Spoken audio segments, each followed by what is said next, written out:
welcome to the Advanced Auto Parts Gauntlet presented by Black Magic. We're here at round 4 of the Formula Drift Black Magic Pro Championship. I'm Jared Deanna. Joining me once again, my great friend and co-host, Ryan Sage. Ryan, not only are we celebrating 15 years, FDXV, that stands for 15, but we're celebrating 100 rounds of competitive competition here in the Formula Drift Championship. Congratulations, and we're definitely feeling older from 2004 to now. But the progression of the motorsport, from professionalism to the progression of the vehicles, what these drivers are able to do, and to be quite honest, it's not a fad anymore, right? Not a fad anymore, yeah. After 15 years, I think we can say that. But we've seen a lot of changes in the series. It's really fun to celebrate this 100th round and being around for 15 years, coming in together at the same time.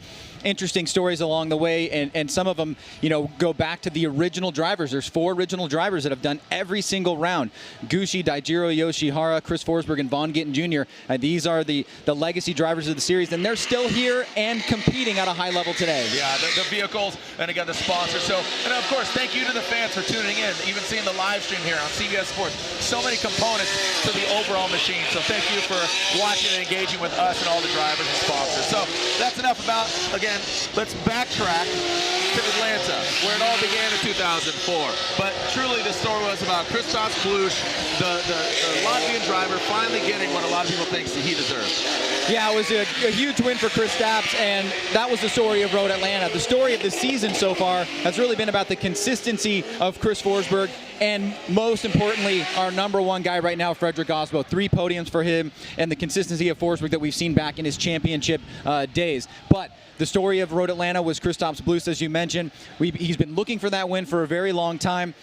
Interestingly and ironically enough, he was able to get it against Frederick Osbo, a guy that he was so close to beating at Orlando a few years ago. He got that done, checked that off the books, got some redemption, and he's in the top 5 for the championship chase with a car that looks absolutely phenomenal. Yeah, it looks great. Throw some tape or stickers on it, but we talk about the Norwegian Hammer. He's a superhero. He is like Thor, but we do find his kryptonite, that being Christoph Blusch in Atlanta. But the story is now here at round 4 of the Gauntlet, this menacing, unforgiving track. This wall, we put some plastic on it, but let's talk about the standings, where they are standing now. So Frederick Osbo leads the pack. He is in the #1 position. Chris Forsberg, you talked about him and his consistency. James Dean, he is your defending champion, only 52 points behind. That is basically 100 points for a win, so you do the math. Peter Vincic, they're sitting in 4th, and Christoph Blusch, Kristaps rounding out the top 5. Yeah, and I think the 6 through 10 drivers are a really important story to tell because they're close in points, but they're all outside of 100 points, which is equivalent to a win. So they have some work to do, and that's Forrest Wang, Ryan Turk,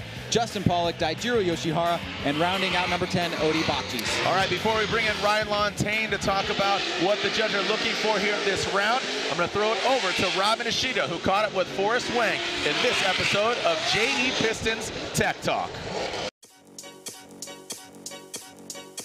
Hey, this is Robbie Nishida here at Forrest Wang's pit, back with the JE Pistons Tech Talk.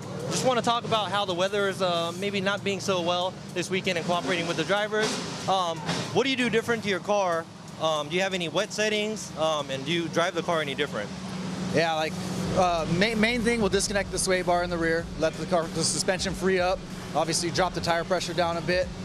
Driving style-wise, obviously you got to go a lot slower, and you kind of got to wait for the car. So it's not full throttle all the way balls to the wall. It's kind of like full throttle, let off for a little while, wait for it, and then get back on the throttle. So, it's definitely a lot slower. It bums me out because, you don't got that full throttle excitement, smoke everywhere, but at the same time, it is fun for car control and just playing with the car, and being able to, put the car wherever you want. It's just being patient and waiting for the car so you're not too far ahead of it and you're not going too fast. So smooth and stylish even in the rain or in the dryer, right? Good luck this weekend. Right on, thank you. All right, and we're back here with Judge Ryan Lantain. Joining us up here in the commentary booth is our 3rd member for the weekend, along with Lorette Nickel. Now, Ryan, today is kicking things off day, if you will, starting off with qualifying. So let's talk about the event format. Qualifying is 2 individual runs. They're going to be non-consecutive. Drivers they're going to get a score for each of those runs, and we will keep the higher of the 2 scores. Then 32 drivers will move on to head-to-head competition for tomorrow. Any ties that we have will be broken according to the lower qualifying score. Now let's quickly bring in the track map and talk about how you guys have laid this map out in terms of the points allocation. And also, if you would, just give us a little insight. What happens if it rains to the track map? Yeah, so if you look at the map right here, the latest initiation point will be right around here. If it rains, it's going to be a little bit later because the track changes significantly. So those will be our 2 initiation areas, and we will adjust that based on the temperature, based on the weather. Coming off of outside zone 1 right here, drivers are expected to come through this area with decent angle, enough to maintain momentum, but not too much to slow down. And then once they enter outside zone 2 here, they want to throw big angle and slow down using that angle. Now, what we've changed this year is we've got the cars crossing over here as opposed to last year where we did kind of a kidney bean shape. And what we've done is removed the inside clip that was here, and we've actually added what's called touch and go 1 right there. So the drivers have to go wide to that area. Once they leave here, they want to get to the inside clip and then finish wide. So it's a nice smooth line, and it looks really, really good. Explain to the fans what the benefit or just the difference in general is of last year's layout with the kidney bean as opposed to the crossover. Okay, so if you looked at last year, you know, around here was the same. And what would happen is the drivers would cross like this and then finish right there. So there's quite a big difference this year with the crossover. And in the infield here, it's pretty rough. A little bumpy, but it adds a little extra challenge for the drivers. It looks really fun, and the drivers, I think, like it more. It's a little bit more natural going around there. Now, just going into some of the specifics of the D-cell map, this track in particular, there's been some incidents in the past where almost that part of the map was created, basically. You have this slow run-up, but there are areas where the chase driver needs to know that the lead driver may be at least slowing down or not maintaining acceleration. Explain that. Exactly. So, you know, right here at the beginning, we're going to see a slowdown in initiation. That is expected and accepted 100%. The drivers are going to throw the car in, lift off, or grab handbrake there to get the car set. And then as they come through inside clip 1 here, they need to do a big transition to get the car back to angle. And we are asking for big angle there to slow the car down. So that's an area where they're absolutely going to slow down. We do see some left foot braking around this area right here, but it's what we're looking for is light use of that. We're not saying you're not allowed to do it, just don't slow the momentum down of the vehicle.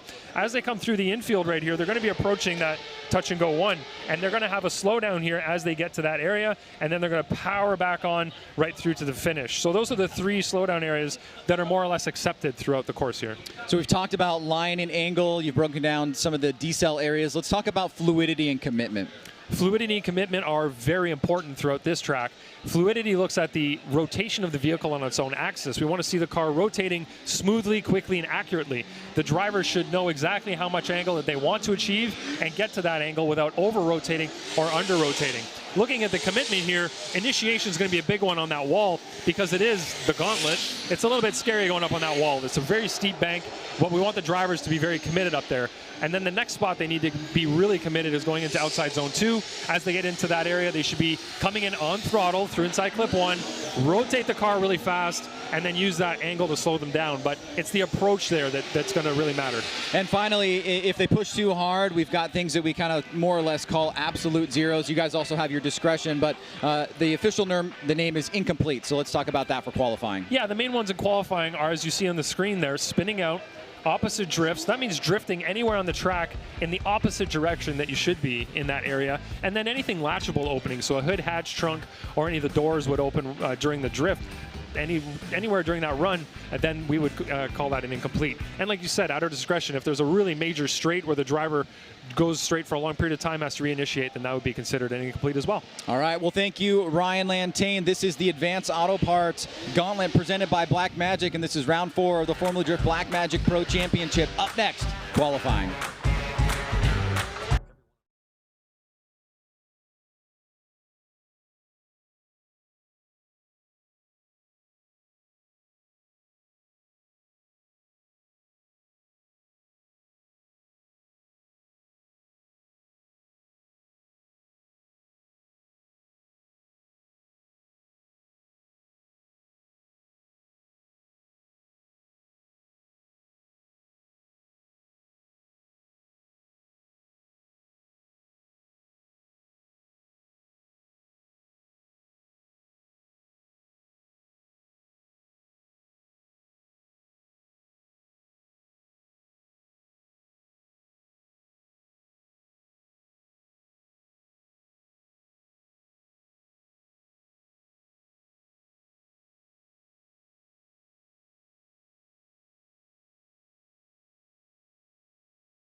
play it on Xbox One.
I had chips going on.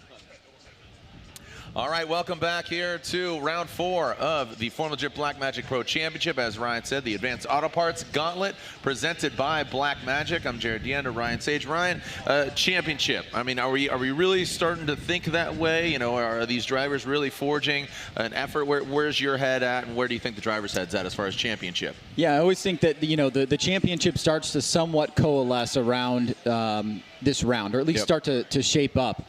But that's only halfway through the season. We're not going to Montreal this year, so drivers have to deal with a new track, a track that nobody's been on before, at least not in the setup that we're anticipating that we're going to have there. And that's going to create a little bit of an X factor. But I think you have some of the regular guys in the mix, but I think what we saw after Road Atlanta is that, especially what we're going to see here today in qualifying, is we're starting to see those qualifying scores get higher and higher. We've seen a 99 this year from Osbo. We saw a 97, I believe, last round from Justin Pollock. And so the driving is becoming very precise, and battles are lost in these really small mistakes. And if you can get that #1 qualification spot, and we have a driver or two out, it's an automatic buy right into the top 16. So you've given yourself those points adding on to a championship or giving yourself a much better shot to make it into the finals. And what we know from Chris Forsberg's championships in the past, from Frederick Osbo's and other champions, is that it's really, I mean, maybe with the exception of Daigo Saito, is that it really is about the consistency. Unless you're in Daigo's championship year, he had a lot of wins and then he had some poor results. Right. So he kind of offset that. But consistency has generally been the key, and we're starting to see those drivers that have three events under their belt that are very consistent, and that's what it's going to take to win a championship. Keeping your car together as well as it seems that the 3 previous rounds of the 2018 season, we've seen the fans and the drivers be pretty content with the judging outcome. What do you contribute to that? I mean, I know the judges put in a lot of effort to really finite details of what they're looking for. I think that's a big part of it. I think also just a continued transparency, try to understand exactly what they're looking for, consistency between what's being said in a driver's meeting to what actually plays out on course, having a proper understanding of what we all think the best drifting is, what it looks like, what the best competitive drifting looks like, and drivers knowing what they need to do. I would attribute a lot of it to that. All right.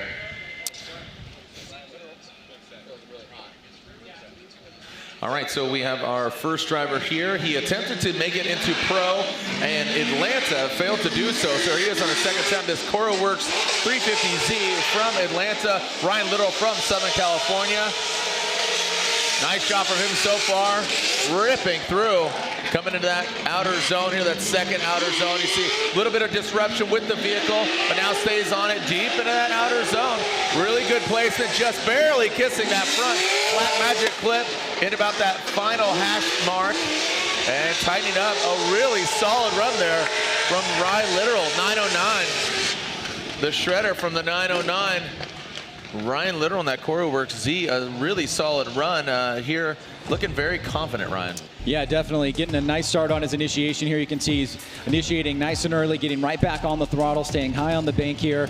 Now coming down off course. The judges want to see full throttle through here, and then this is where you're going to see a little bit of a decel or off throttle, then back on here, trying to get as deep as you can into this section of the zone. And you can see, Jared, that we do have dry conditions. The drivers were dealing with wet and dry yesterday, and the dry conditions are obviously much more exciting for us, but they also give the drivers the ability to really go out there and push the limits, use the throttle the way that they want to, not have to deal with the really wet conditions, because this track, like Long Beach, is probably one of the worst tracks to be driving in the wet on, especially if it becomes torrential and you have standing water. So very grateful that the meteorologists have been wrong so far with the weather. Yeah, from yesterday, it said, we talked about it this morning. You said yesterday it said 100%, but forecasters saying less than 50. I mean, you said 30 this morning, so we are not going to see ideally any weather today, and ideally not tomorrow. So stay tuned. We are rain or shine, and as we await this score for Ryan Literal, it is coming in again. This CoroWorks 350Z, our first driver,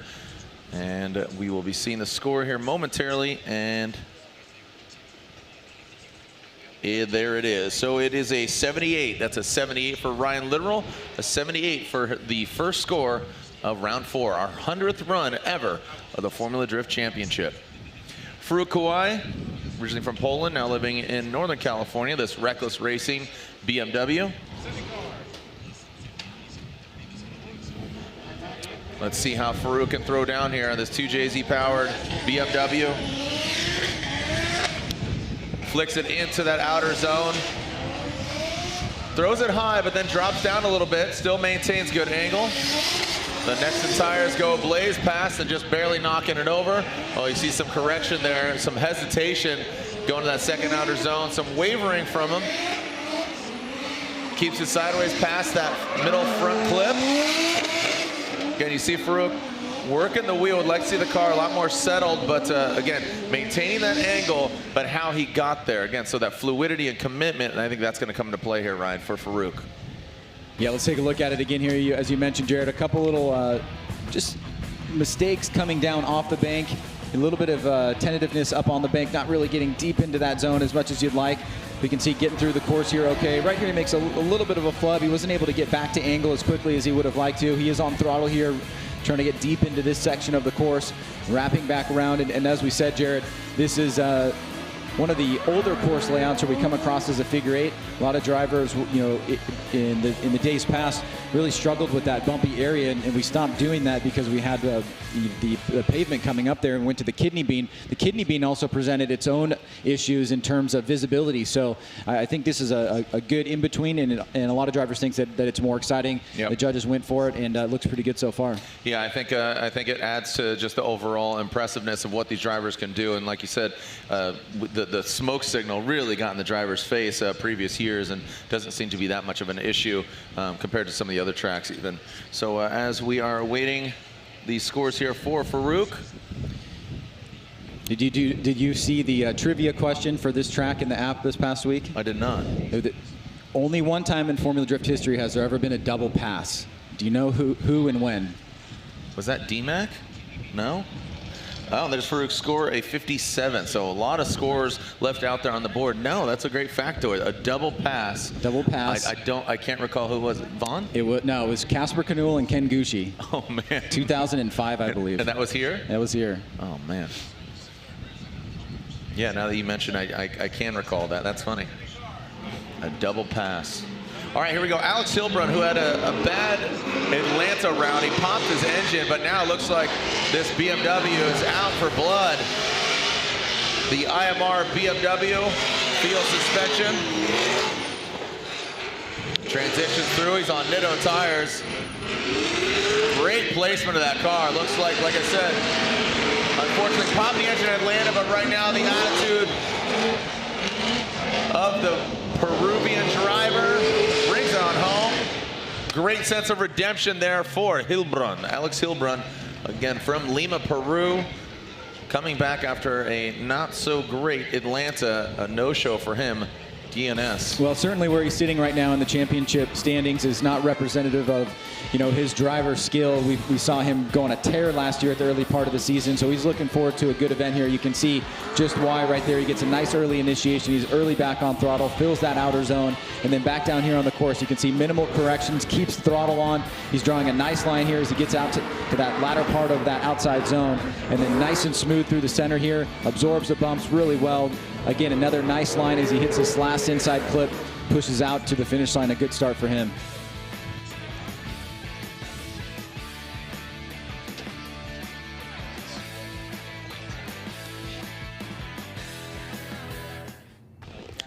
All right, Alex Hilbrun waiting for his score. Looks like they are in, and Alex Hilbrun jumps to the top of the pack with a very significant score. And there it is, a 90, a 9-0. That's a 90 for Alex Hilbrun. And keep in mind that we had, what was it? I mean, shoot, a few rounds ago, I don't know if I can't recall if it was Atlanta or if it was the previous round, but we had about top 15 drivers all had 90s or better. So just to give you an idea that still we have a lot of drivers to go through here. All right, here we go. Federico Sharifo here in this Ferrari on Nitto tires. If you follow the Formula Drift Championship, you know that seeing his car out here on track, his team working hard, the Triple F drifting department from Italia. Standing on that twin supercharged 12-cylinder Ferrari. Now brings it into that final front clip.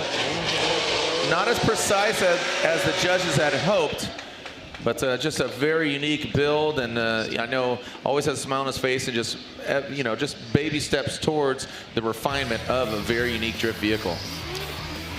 Yeah, and Federico has been just an absolute joy to have in the series. He's had that very notorious incident in Long Beach, probably going to be one of the most viewed videos of the year relative to drifting in automotive sports altogether. You can see he gets a pretty decent start. He has a little bit of a hiccup on initiation, but now he's starting to build up here. I'd like to see him get a little bit more angle as he leaves that outer zone. Coming through this center section here, handles the bumps pretty well, gets out to that initial point of that first section there, and then right here through the finish line. Looks pretty good. It's not going to be the highest score that we've seen thus far, but as he learns the car and figure out what he needs to do in order to get it to perform the way that he wants to. You can see he's just continuing to progress. And you have to think, him being a Formula Drift rookie, you know, we have a few rookies in the series, you know, Matt Van Kirk, another one. And, yeah, so, you know, being at this track, it's intimidating. It's a very unique perspective when you're behind the wheel. And I know Lantaine, one of the judges, rode with 6 of the vehicles yesterday. And it's a, you know, you're driving, you're looking down when you're up there on that bank, and you know that that wall behind you is not going to be soft if you crash into it. So Federico Sharifo waits for his score, as this looks like it is Forrest Wang, but it is not. This is Dean Carnage Carney. He unfortunately had a mechanical failure, so he is renting the vehicle from Forrest Wang for this round of competition. Hopefully we'll see him at the next round. So as Dean Carney knocks over the cone, but don't worry, that's not a big deal. It's not a restart cone here. And Dean Carney telling us, nice job from him so far. That 2JS chassis, we saw this vehicle driven by a Pro 2 driver in Atlanta. Now with Dean behind the wheel, looking very comfortable. Good transition. Very smooth attitude of the vehicle, and crosses that finish line. So good job for him, you know, in that rented car.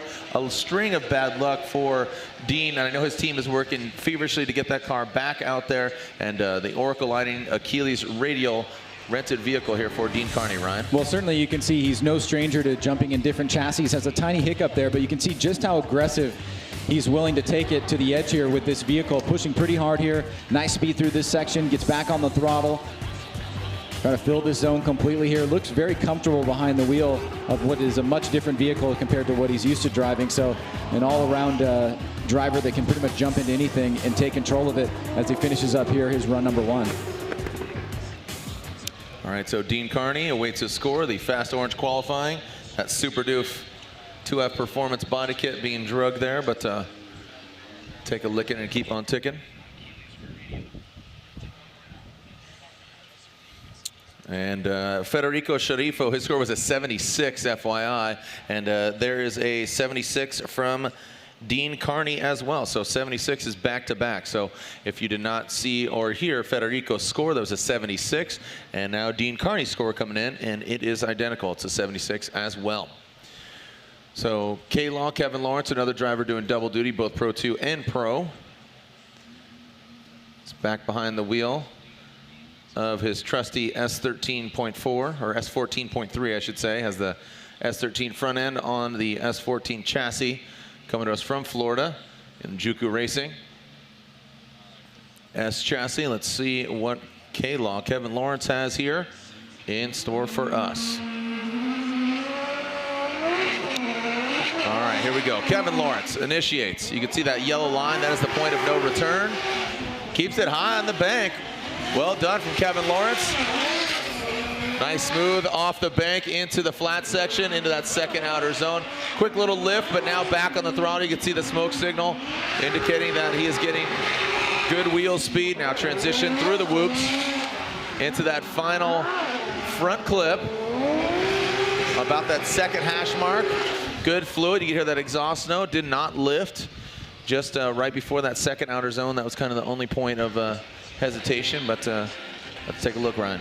Well, nice run here by Kevin starting off. He had a little bit of a struggle in Road Atlanta in doing double duties there, but you can see right here, cleanly comes out of the gate, gets back on the throttle, stays pretty deep into this zone, leaves the bank at the right time, manages that bump coming down nice and tight on that first inside clip, real deep into that first section of outer zone. Number 2, throttle all the way through. As you said, just a little bit of a lift there going up on the wall, but now coming through this center section here, looking nice. Hits that outside touch and go, and now reaching for this final inside, throttling through to the finish line. So good start there by Kevin Lawrence. As we wait for Kevin Lawrence's score here, there's a few drivers doing Pro 2 and Pro.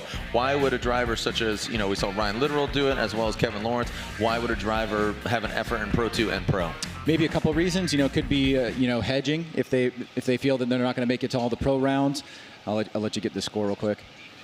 And there's the score there, 77 to 77 for Kevin Lawrence. Could also be, you know, there's a whole other media opportunity in Pro 2 as well. If they're competitive, if they've done well, as Kevin has, it might make sense for them to do double duty if they've got the resources in the team. And I think it's a good play there. It definitely helps out, you know, contribute more to your sponsor's effort, and it's a good thing to think about. Yeah, Ryan Littoral, I know he couldn't make all the West Coast rounds, so I know he could obviously make Cora Works his home state of Atlanta, Georgia. Here we go, Jeff Jones here in this Doc Falcon. Oh boy! And it looks like he already knew when he threw it in that it was going to have some issues. He knocks that black plastic lining. That will be an incomplete there for Jeff Jones on this Edelbrock Supercharged LS 370Z.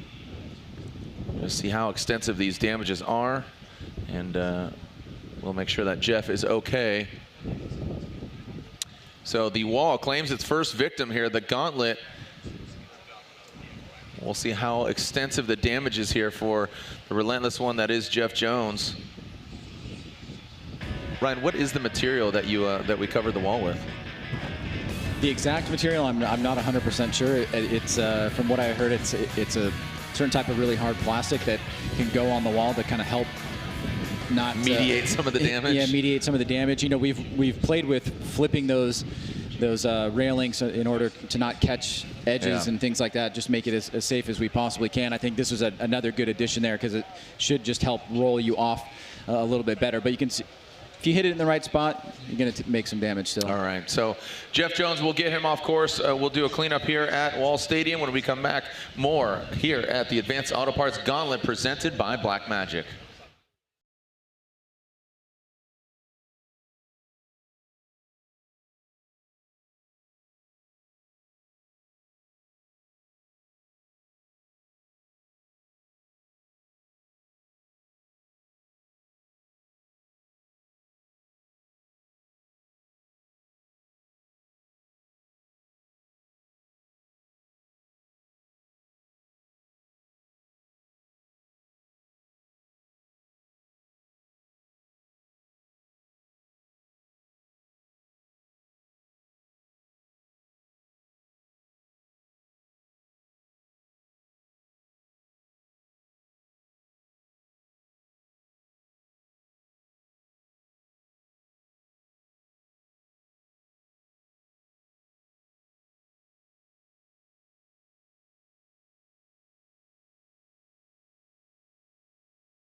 Looks like we are just slowly but surely getting Jeff Jones's vehicle off the course here, and we'll continue with qualifying. Again, we are live here at Wall Stadium. This is the Advanced Auto Parts Gauntlet presented by Blackmagic, round 4 of 8. So this is after this round of competition. Tomorrow after the podium, we are officially at the halfway point. But now trying to give back to you. You got some time here, so why not pull out your phones and you can download the app, the Formula Drift app, which gives you all the updates, all exclusive video content, a bunch of different ways to engage with Formula Drift.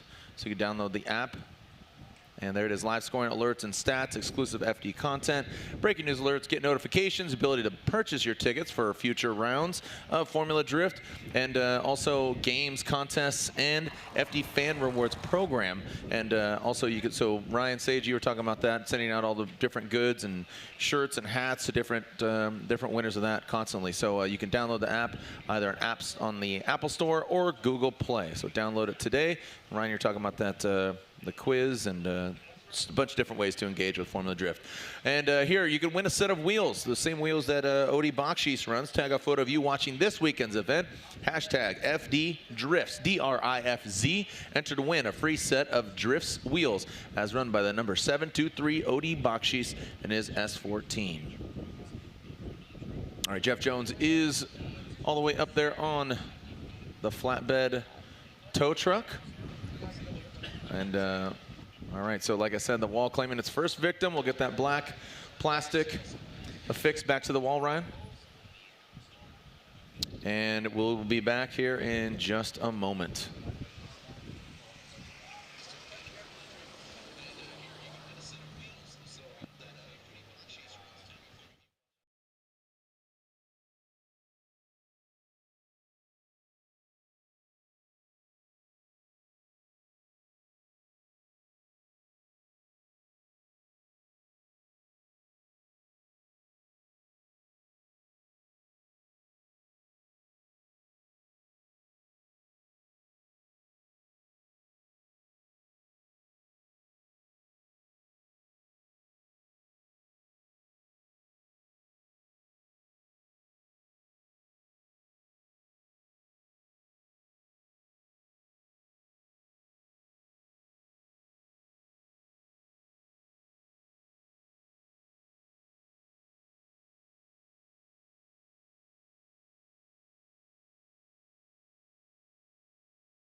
All right, well, you can see the course and the track crew fixing the wall here, so gives an opportunity to talk with one of our 3 judges. We have Andy Yen, Brian Egger, and last but not least, Ryan Lontaine. Ryan, you kind of speak on behalf of the judges when we go to a particular verdict or an outcome and deliberation, but we don't allow any media in for the drivers' meetings. One, why is that? And then two, what kind of engagement do you get with the drivers and the judges? Well, I like to think that the drivers' meeting is a bit of a safe space for the drivers, that they can talk openly and freely. We don't want the drivers to feel like anything that they say is going to be broadcasted out to the general public, I guess. We have some questions that some people may consider a little bit silly sometimes, and that's okay. We like to think there are no stupid questions, and we like to have a dialogue with the drivers that allows them to get all the information that they need to do the absolute best that they can out on the track. So if we had the media there, maybe the drivers would be a little more self-conscious about what they're saying. They might not ask the right questions. They might be a little more shy. So this way it's completely open, and we just kind of keep it amongst ourselves. It seems to me that it's I don't want to say a thankless job unless you're the winner. Then you really are thankful for the judges and the outcome of it is. But at the end of the day, you're going to bum somebody out on the outcome. I always say don't leave it in the judges' hands. That way you really don't have to, kind of talk or converse with the judges, but it's a difficult job, and I would say that Andy Yen being the longest standing judge, Brian Egger and yourself, you guys I think what 6 years, somewhere around that. I started in 2011, Brian in 2012. Okay, so yeah, right there. So in that spectrum, it's the progression, and it changes. I had a friend who's here today. He asked me, has it changed from year to year? And I would say, yeah, it most definitely has. Like the initiation, we don't have speed anymore. I think we got rid of speed probably 5 years ago. That's wild. That's kind of a crazy thing where speed is a factor of any motorsport, but not really necessarily the fastest. What do you think really contributes to the progression of judging? And like I was telling Ryan earlier, it seems that the fans and the drivers are a bit more at peace with some of the verdicts and the calls that you guys have made this year. Yeah, we've been working a lot on what we describe, or how would we define a thing like style. What exactly is a good line, a good angle throughout the course? These are things that we talk about a lot. As you know, we travel quite a bit to different countries to do judging in different series. And sometimes, like when we're in Japan, we spend hours together in the van running from the track to the city center to the airport. To eat ramen. To eat ramen. We eat a lot of ramen. Poor Mr. Iwata, every day. We want ramen again. Right. But during those times, during those trips, we're together the whole time, and we have nothing else to talk about than drifting. And I know people think, well, you guys probably don't really discuss this stuff very much, but actually that's all we talk about all the time. And we're constantly analyzing what we're doing. We're looking for better ways to do what we're doing up here. And over the last few years, we've come up with the ideas that have come to fruition this year. Sometimes we come up with an idea and we think, well, we can't really implement it right away. Let's start talking to the drivers and the teams about it. Maybe we'll get it done for next year or the year after that. And that's sort of where we are now. All the discussions that we've had have brought us to the point where we are now. I feel that this season has been really easy to describe the outcome to a lot of people, the drivers included. Previous seasons, especially if you go back 5-6 years, the debates or the conversations we were having with drivers were less easy, I guess you could say. Okay. It was very heated and I think combative. It was combative. It was a lot more difficult to explain what we were doing and what we were looking for. I think we've got to the point now where it's very easy to understand and easy to describe it to not only the drivers but also the fans as well.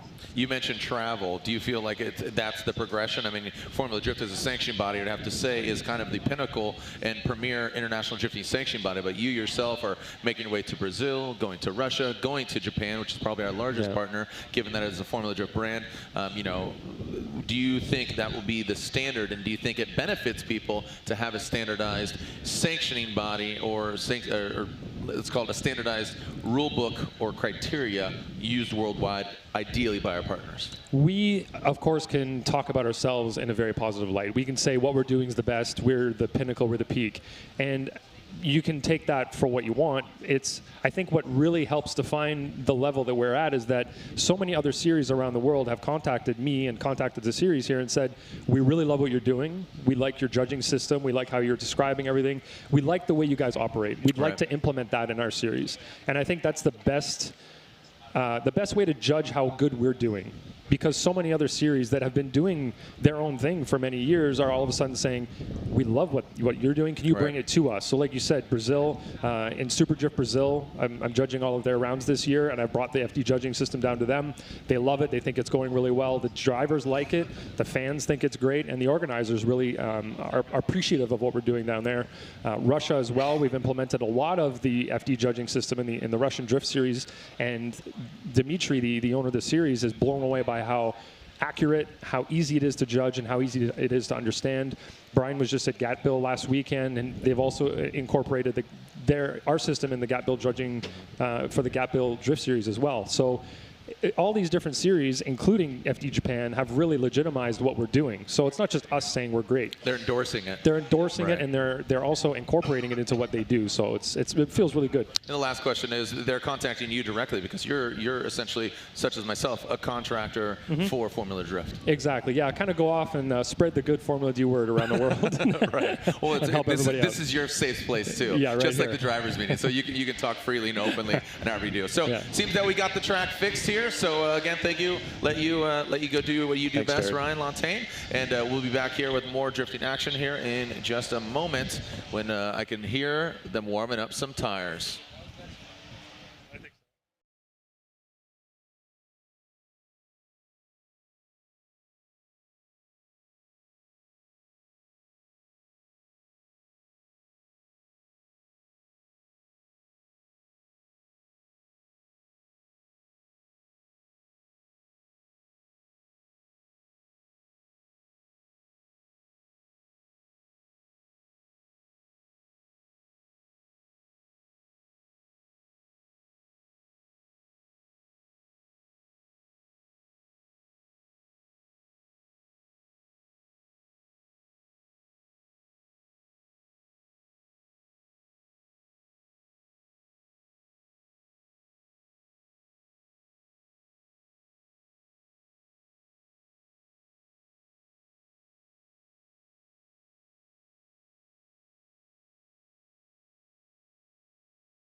All right, here we are with our next driver. This is Austin Meeks.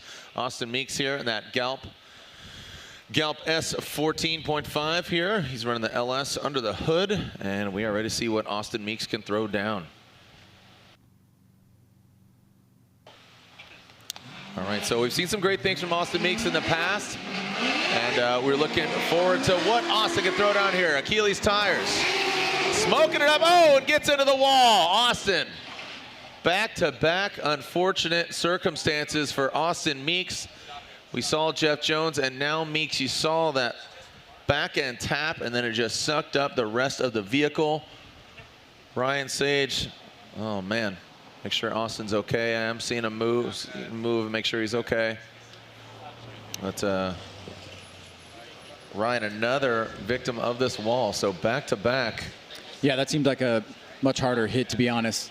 And he also took a piece off there. I hope they have a little bit better of a solution than what we had on that last break. But you can see here that we have a camera that is basically behind the wall. You can see he hits the back. This is a very common happenstance at this event, where you have the back end hitting the wall and then it pushing the front end around and then just getting sucked up right there. And unfortunately, he'll have an incomplete on run number 1. Did seem to give the signal that he's okay, probably banged up a little bit. That was a pretty hard hit.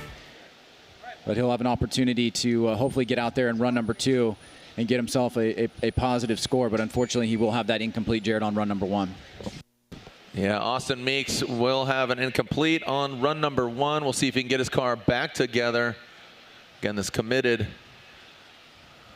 Oh, man, what a bummer for both Jeff Jones. We saw him on the flatbed go by.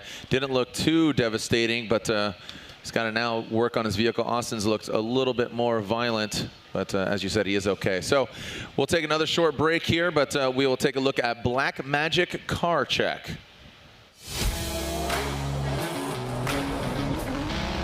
I'm Chris Forsberg, 3-time FD champ, and I'm here to check out the builds in Formula Drift where there are 0 engine regulations. This is Black Magic Car Check.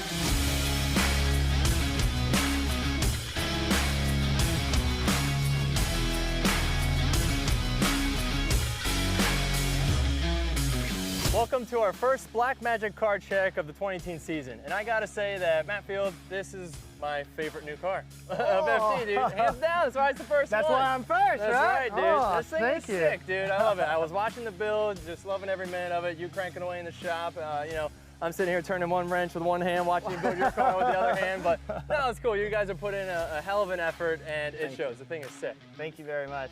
It's been 5 or 6 months, full throttle, nonstop, straight thrash, no sleep. Don't do anything else but work, as you know. Oh, yeah. And yeah, I was following along with you guys as you guys were building your cars too, and I'm just, it's a little bit of a competition, right? You're like, who's getting the cars done first? Yeah. Yeah, but we know where the power competition lies, which is this thing, supercharged LS. What? Give us some details. It's, you know, LS based at this point, right? There's not much GM left besides the oil pan gasket, maybe. I think that's about the only GM thing left. Sweet. So it's a CBM built engine, LSX 427 RHS block with CBM heads and all their goodies and tricks and everything else. Vortex supercharger, and then of course nitrous. And this year we went direct port. Before I had like a plate that we were doing it, but now we're progressively controlling direct port nitrous, and it makes a huge difference. It's the best. And it's great because now, yeah, this thing makes great power, but if you can't drive it, what's the point of making all that power? And now with drive-by-wire and progressive nitrous and all these ways to tune it, makes the car a lot more drivable. Oh, that's awesome.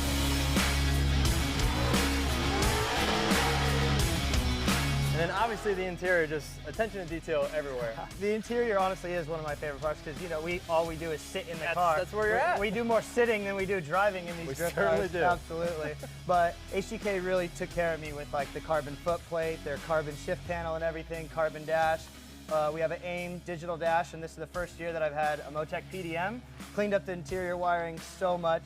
And Cobra was nice enough to do some custom seats for me, carbon backed, and just trying to build it as lightweight and simple as possible. But you know, when you build simple, kind of gets overcomplicated in the same way. Overcomplicated way too quick. I mean, you can see the sequential handle coming through there. That looks real simple, right? So, but yeah, like, you know, getting the seats to match and everything. Like I said, attention to detail throughout. Sweet. Oh, you want to see one of my favorite parts? Let's see it. This stupid door handle right here. But when I was looking through HDK's list of parts, they said door handles, right? I'm like, okay, maybe that's like this, or maybe that's so I can get in the car. You want to know what shows up for 75-year-old pop? Those!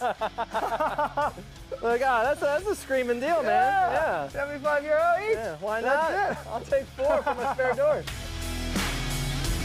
So I was walking around the corner, I just realized that this whole thing is carbon. Be careful where you lean, dude. There's not much back here. No, I love it. It's like all torn apart. You guys obviously doing some work on tonight, but yeah, the way this thing comes together, all the carbon pieces, and just how durable and also flexible everything is, it's so hard to describe. It's like you can put your finger into it, but look at it. It holds up a whole quarter panel. No, it's great. Exactly. Rear-mounted radiator and fitting a quick change back here. It was a lot to jam in the back. When I first started working on the car, I was like, oh, there's so much room back here. And then the last thing I did was place the nitrous bottle, and I was like, I don't even know where I'm gonna put this thing. Like, But fortunately, it all laid out. There's just enough room, and so far it stays cool, and it seems to be holding. That's good then, right? Yeah, I mean, it's still together, sort of. We'll get a bumper back on there. Yeah, and we're good to go. Exactly. No problem, man. Well, no, this thing is killer. Front to back, top to bottom. Love it. Absolutely, man. Good job, dude. Yeah, man. Appreciate it. Kill it.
Play it on Xbox One. Buy one bottle of Regain,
All right, welcome back here. As you can see, we still have a cold track here as the officials.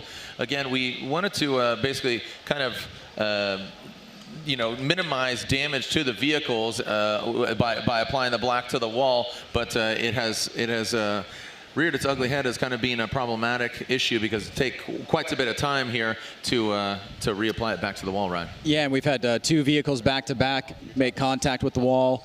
Austin a little bit harder than Jeff Jones, and obviously we had a piece fly over the railing there, and they're being real sticklers about wanting to get it back on, and so it's giving us a little bit of a delay, hoping we can get going here and get into qualifying. So we're quite a bit in here, and we want to get the show on the road, so to speak, there, Jared. Yep, so we got a nice, decent breeze here, so I know that, Ryan, you had to mitigate a lot of phone calls and emails and people saying rain or shine, and I know right now it's beautiful weather. It's ideal.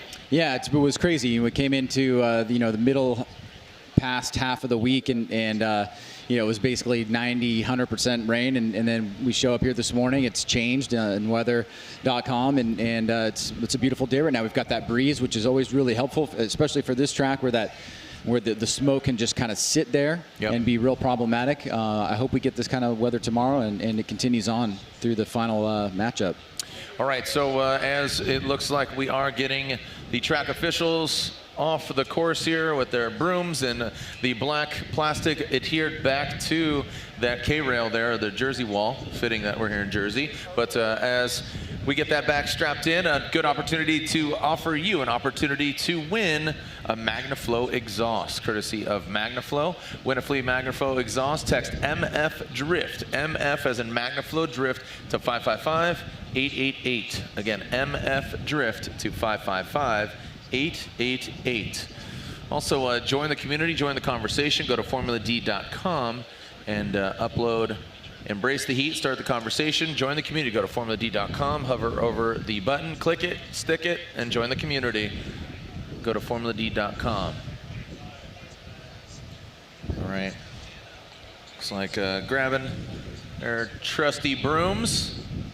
And we'll tighten that up. So a short, quick commercial break. Next stop will be continuing with qualifying. Let's go, guys. Keep it off the walls here at round 4 of the Formula Drift Black Magic Pro Championship Advanced Auto Parts Gauntlet presented by Black Magic.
All right, we are back, and it looks like our next vehicle is wheeling his way into the gauntlet here at Wall Stadium Speedway.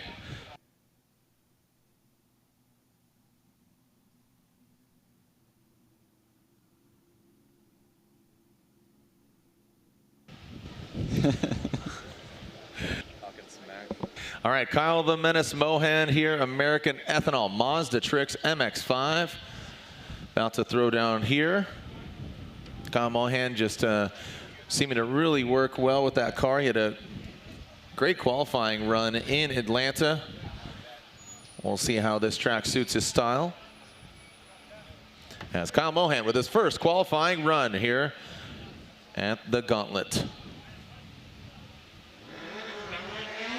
And away they go. Send it. Mohan ripping through the gears. Keeps it off the wall. Nice job. Man, absolutely zinging it right now. Ear-piercing exhaust note into that second outer zone. You can hear him lift, just sliding it into the crease. And all the way through into that front clip. And now he's going to tighten it up. Tighten it up to the final front clip. Gets about the second and a half, about 2.5 hash mark there. Make some noise for Kyle Mohan if he didn't make enough noise here in the lone rotary in competition.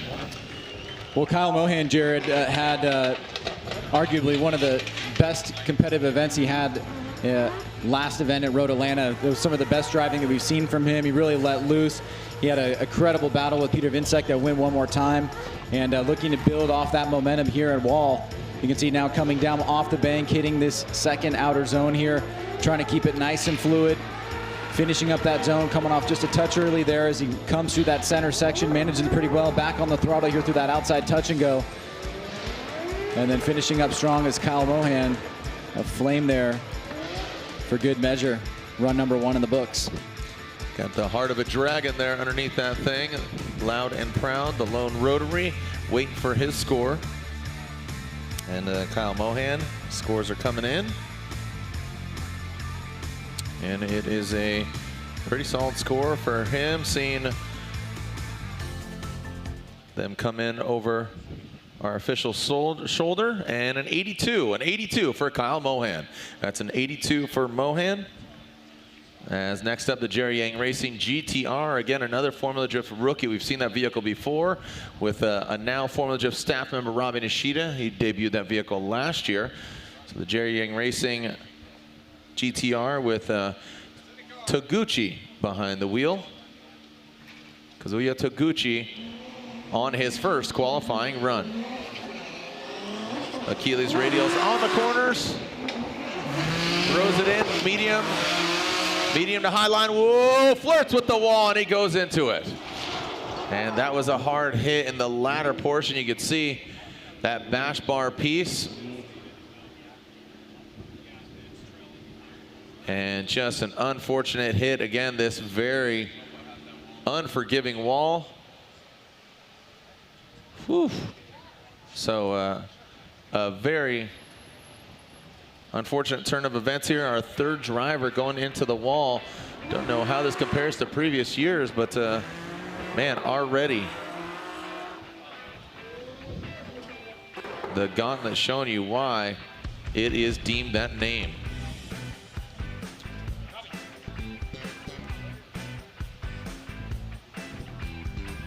All right, so again, another vehicle claimed here by the Wall Monster. Let's take a look at the top qualifying run here. This is Alex Hilbrun. He scored a 90 earlier. Again, slowly crawling through here in qualifying. Hilbrun, you can see him just keeping it high and tight. Good transition. You see him really tight to that front clip, getting to that crease, and they're setting themselves up, just putting that back bumper right where that transition meets the flat portion. Now through the whoop section, you can see that front clip, attitude of the car really settled, and then that final front clip, eyes on the prize. Solid job by that IMR vehicle. He is our current #1 qualifier, but quite a few vehicles to go as we're not even at the halfway point of the first run from these drivers. And each driver has another run. So 2 non-consecutive runs, and we are crawling our way through here, qualifying. And not for the lack of these drivers trying to push it to the limit, but pushing a little too hard into the wall. We'll get this Taguchi GTR off the track. We come back. More qualifying here at a very menacing Wall Stadium Speedway.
All right, fellas, let's keep it off the walls. Another delay here. We are live here at Wall Stadium Speedway. The Advanced Auto Parts Gauntlet presented by Black Magic. Round 4 of 8, the Formula Drift Black Magic Pro Championship. We are seeing the Toyota Supra on Nexon tires of Rad Dan. He is making his way to the start line. He is our next driver to have his way with this course. Let's keep it off the walls, guys. And we can continue here with qualifying. Ryan, just a kind of a slow trickle, a little drip. Yeah, I think keep telling the drivers to keep it off the walls is like telling humans not to breathe. Yeah, drivers want to get gangster. Okay, I'm with that. But we want to go a little bit faster. We want to clean up faster. Right. Hold your breath here. Rad Dan throws it in. Nice job. Really good angle. That's great proximity to that wall. One and done. Well done there from Rad Dan. Here popping into the crease. You see those hash marks that the judge have laid down. Really a solid job here. Oh, and a big hiccup there. As Dan wanted to bring it out, he shortened up that line. Up until that point, it was a really promising run there from Rad Dan. Yeah, well, you're right, Jared. He did have that mistake towards the end, and it was a mistake of aggression, which is what you like to see. Big angle coming through the center. But I think the story for Dan this year has really just been how much he fits in to the Pro Championship Series. He's looked like an amazing driver throughout the entirety of this season, and you expect great things from him. You can see the first half of this run is pretty solid. He's quick, very fluid through this section here. A lot of throttle control, and then coming through here, watch, a lot of angle in the car and just a bit too much. He has to pull off that outside touch and go. You can see he comes on that inside line, so he'll have a little bit of a mistake there, but I think it's a good run for him in run number 1, something to build off and move into run number 2. I would definitely agree with you. I would attribute a lot of Dan Burkett's success to just confidence. You know, this is a sophomore season. Last year, debuting the car in Long Beach, and you know, just where the car has gone from round 1 in the 2017 season to where he's at now is quite a different vehicle setup. The car looks like it looks loose, but it looks tight. He just has all the makings. You know, being just a kind of a iconic car, the Toyota Supra. It's cool to see it out there. Yeah, definitely. It gives a nice throwback, and you know, it's up there competing with the best of the new chassis out there. You know, so you have an old chassis coming out in the game and representing, keeping it clean. Yep. Well, speaking of a new chassis, an iconic vehicle, the Ford Mustang is up next. Vaughn Gittin Jr., former Formula Jib champion. Him and his lovely wife just announced that they're preggers and expecting, so that's an exciting news. So there's going to be a VG3, Vaughn Gittin Jr. Dan Burkett there with a 74 there for Dan Burkett.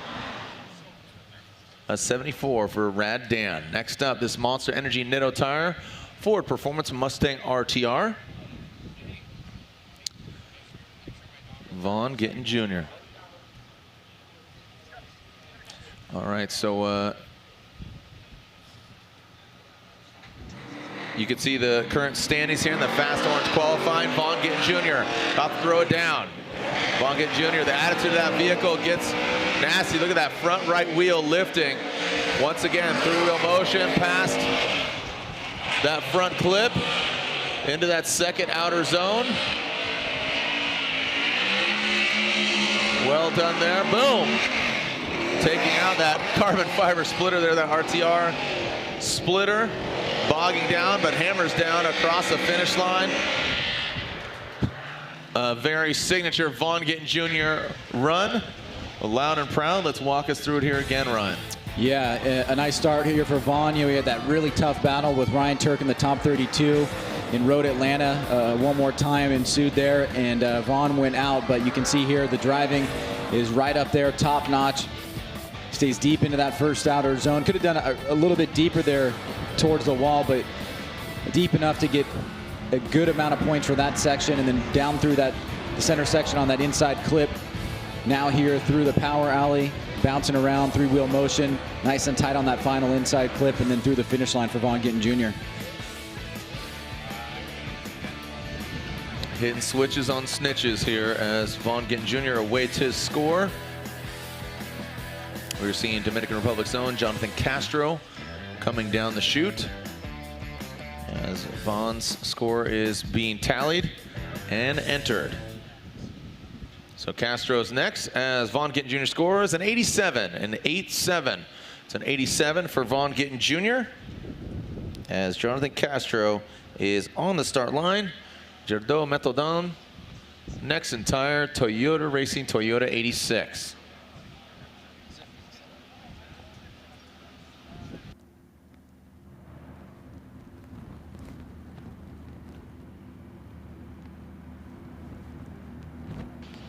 Okay, so Castro ready to throw down on his first qualifying run.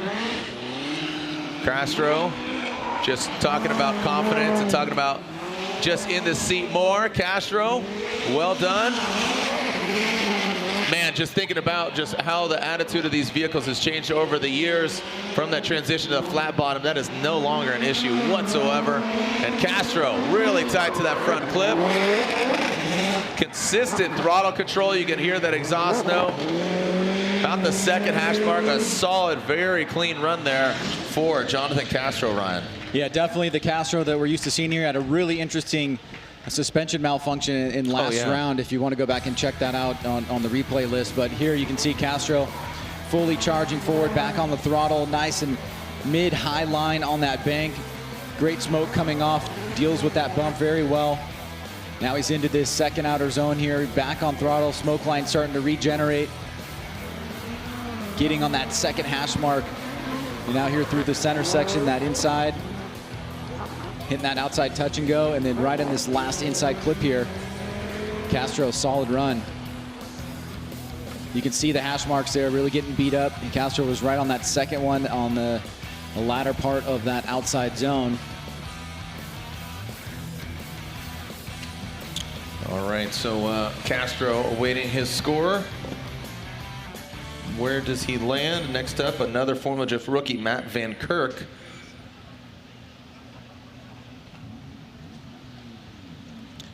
And Castro's score is in. Man, the flag, big stars are driving. There's the 80, an 8-0 for Jonathan Castro. So just a nice breeze, seems to be changing directions. But like you said, Ryan, it clears out the smoke, keeps our fans cool. And Matt Van Kirk, Formula Drift rookie here from the Pacific Northwest. About to throw it down. There we go. Oh, looks like some came off his car there right on initiation. Goes to initiate. Kind of a crawl here as he makes his way through. Now into that second outer zone. Very, very clean, subtle line here. Nice job. Very fluid, Ryan Van Kirk. And Van Kirk powers through the finish line, and oof. Looks like, yeah, Ryan, looked like right off the start line something fell off, and you thought it was an intake filter? It's hard to make out from here, but there we go. He almost ran it over, whatever it was. Yeah, almost hit it. All right, so here's Van Kirk out of the start line. There he goes. You can see it right there fall off. Gets that slow rolling initiation, back on throttle just about a quarter way through. You can see he's on a mid-lower line. Now comes off the bank, hits that inside clip. Pretty decent transition into this second outer zone.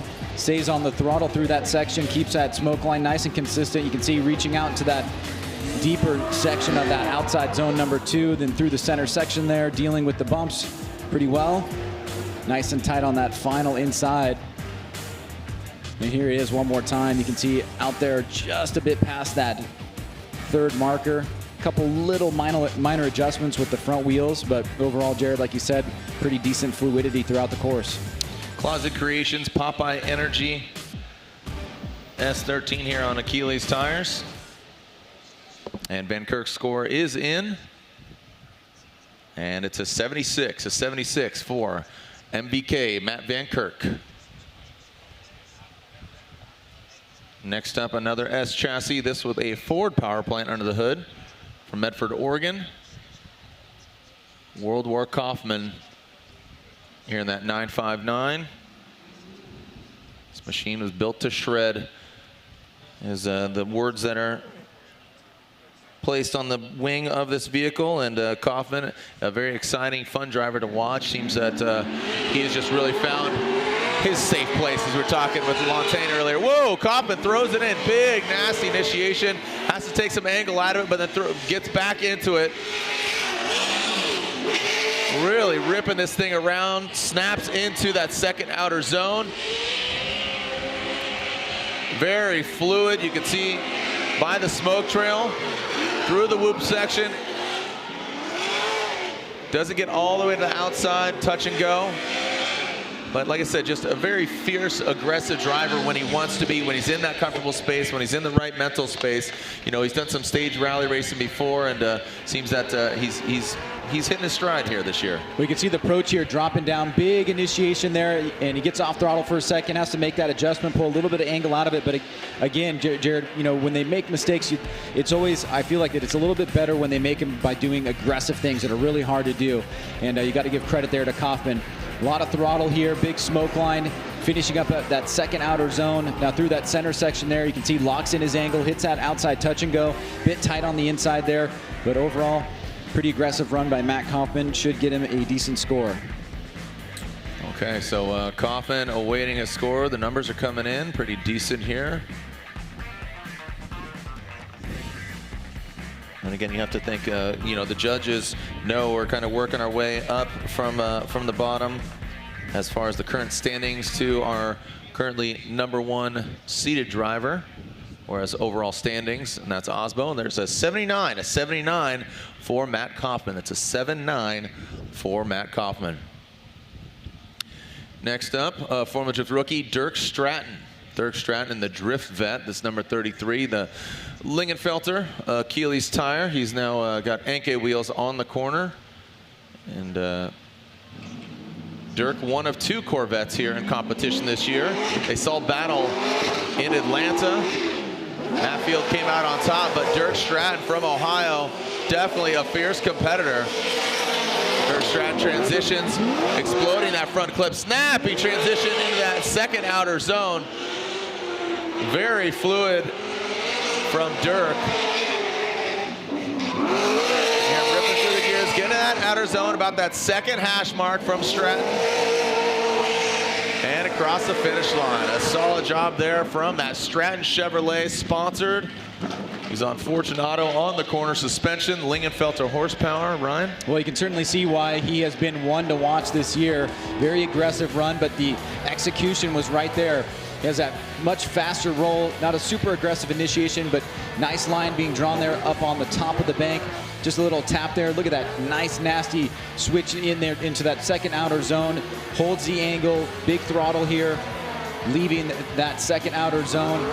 Just off for a second, then back on, almost mirroring the deceleration area. So you can see that Stratton really understands what he needs to do on this course here, and a strong overall performance for him on run #1, getting him a good opportunity to better his run in run at #2. We'll see where he slots in there overall. All right, so seeing his fluidity and commitment score coming in, angle, a big angle score there.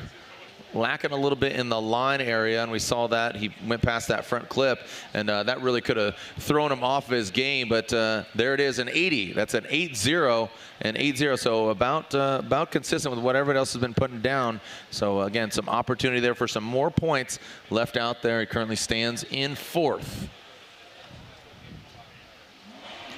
Working our way through the drivers' field and grid. Michael Essa, former Formula Drift champion.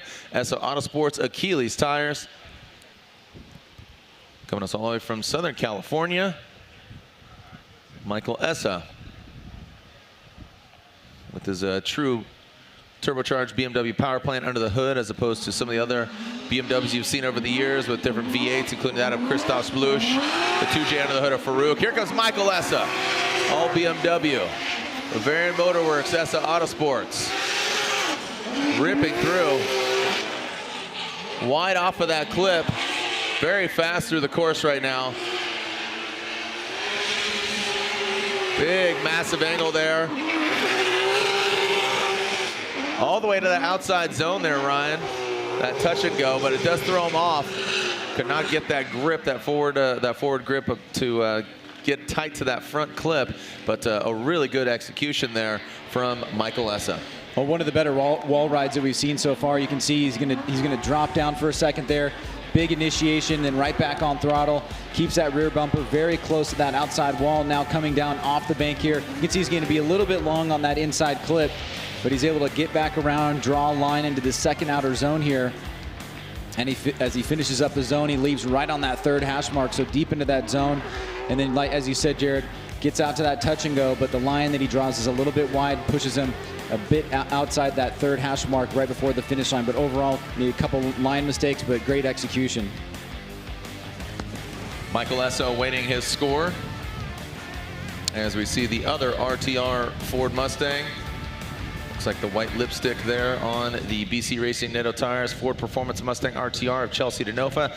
Essa with an 84 for Michael Essa in his BMW. Here comes Chelsea DeNofa. Used to be say howdy, get rowdy. Now it's ready to rowdy.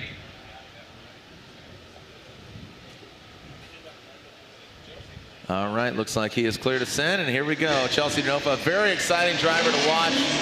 No risk it, no biscuit. He is an all-out, flat-out driver. Chelsea DeNofa throws it in, drops down the bank quite a bit. Now powers through into that first front clip.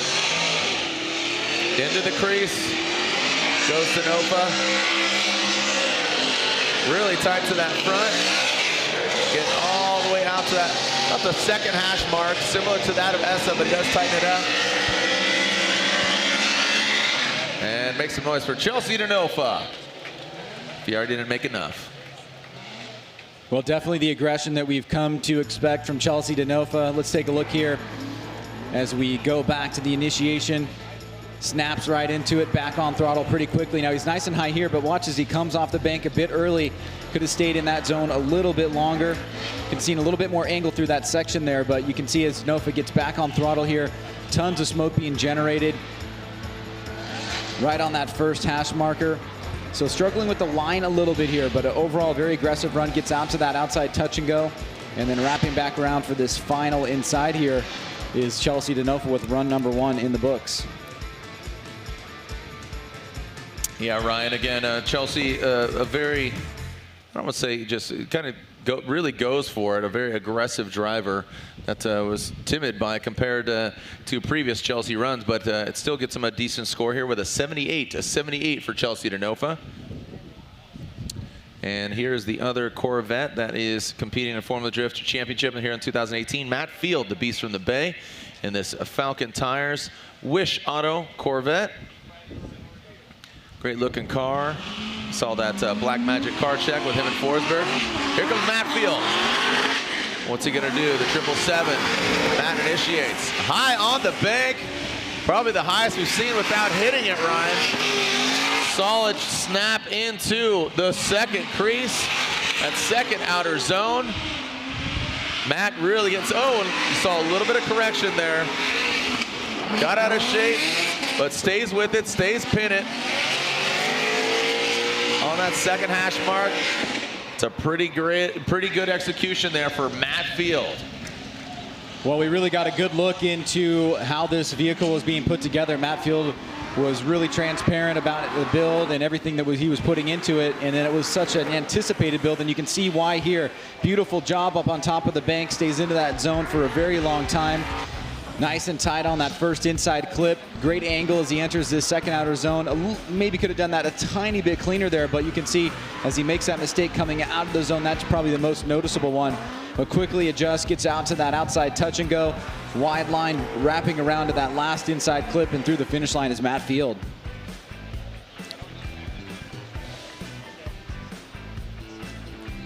Matt Field awaiting his score. Look at that Falcon evidence in the air. Like you said, Ryan, you could see just a quick little bobble there as he exited that second outer zone. How's it going to impact his score? Not too bad, an 89 for Matt Field. You could see line 28, angle 26, style 35. Right? Yeah, I was just going to say, and you have to remember the way that the course is broken up. It's basically line and angle areas, each worth 5 points. Right. And then 40 points for fluidity and commitment, which are judged in different areas. And that was that track map that Ryan went over at the beginning of qualifying, laying that out. So Matt obviously had a mistake there. It was a deduction in that particular area, but because he did such a good job on the bank and the rest of the course, his score was still up there, and he'll have some room to improve on run number 2 as well. Next up, new livery each round, Alec Honadell.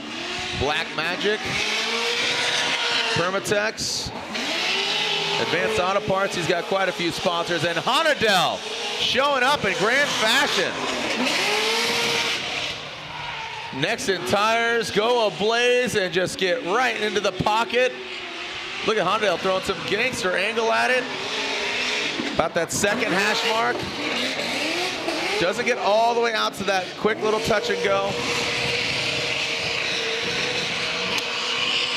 Got to say, he started out really strong there, put the car in the right places, then right through the midsection, looks like he lost a little bit of that black magic. Yeah, he had a couple little areas where he can improve on the line in run number 2, and they're fairly noticeable, but they are in specific sections. But this right here is one of the better wall rides that we've seen. I mean, that is pretty much as good as you can get, maybe just an inch or so closer. Stays in there for a pretty good amount of time. He's back on the throttle early after he enters that second outside zone. Right here, he's going to go up off course just a little bit. And then through this section here, Jared, he's setting up his line, but you can see he comes up a little bit short on that outside touch and go. And so he'll leave a few points on the table there, but overall, very smoky, aggressive run from Alec Honadel. Smoky, aggressive run. He got him, smoke him. As Honadel, his score is inputted. And where does he land? 85 and 85 for Alec Honadel. Next up, we talked about those legacy drivers, Ryan. This is one of the 4 that has been here. Talking about here being Formula Drift for 15 years. 2004, if you can think all the way back, Road Atlanta. A young Ken Gushi aspiring to make a career out of drifting. And here he is 15 years later, still doing it.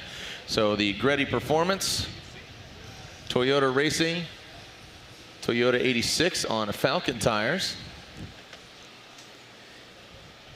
Yeah, I got a chance to sit down with Ken actually about a week ago for about an hour. We talked about his whole career and learned a lot of really cool, exciting things. Right on, that's right. All right, here we go. Ken Gushi initiates. You saw him throw it in pretty gangster. It looks like he had to backpedal just a touch. Now that 2JZ powered 86. Into that second outer zone. Nice job. Barely kissing and knocking over. Again, the Boost Brigade team captain here, Ken Gushi. Well done by Ken Gushi. What's up with the Autobots logo on his hood? Roll out.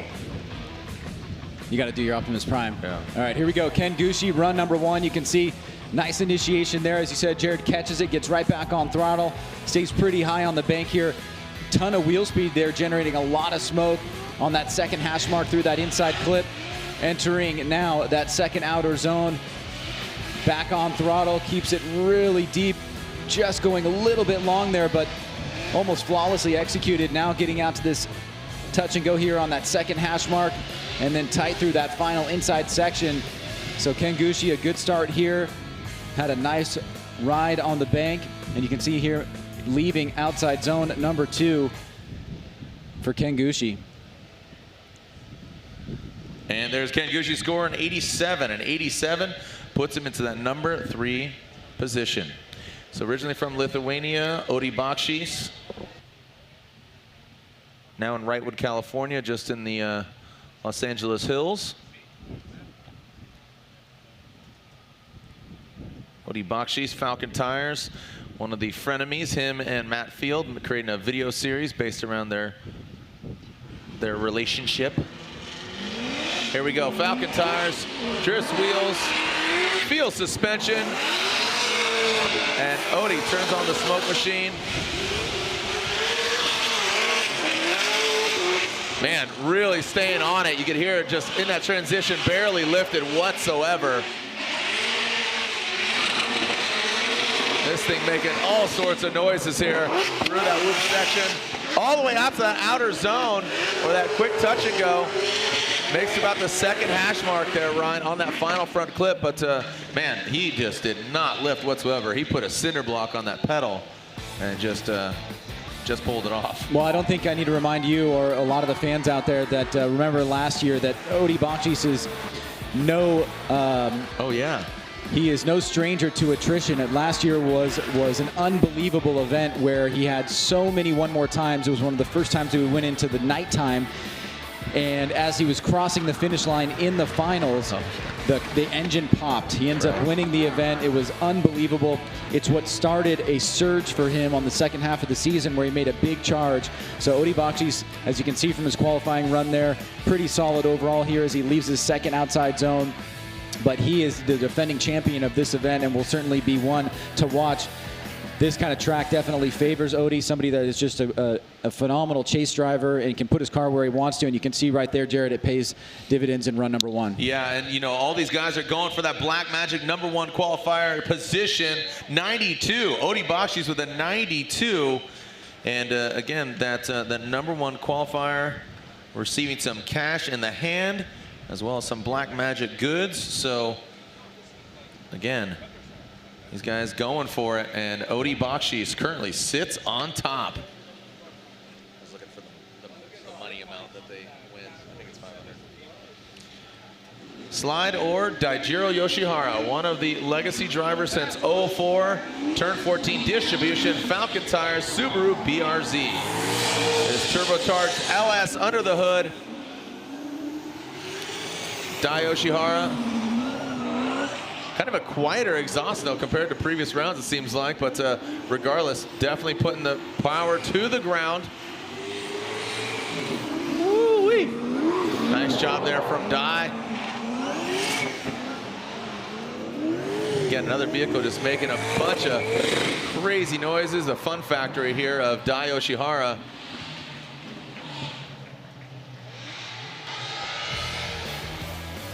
Let's take a look at Dai's his first run here in qualifying.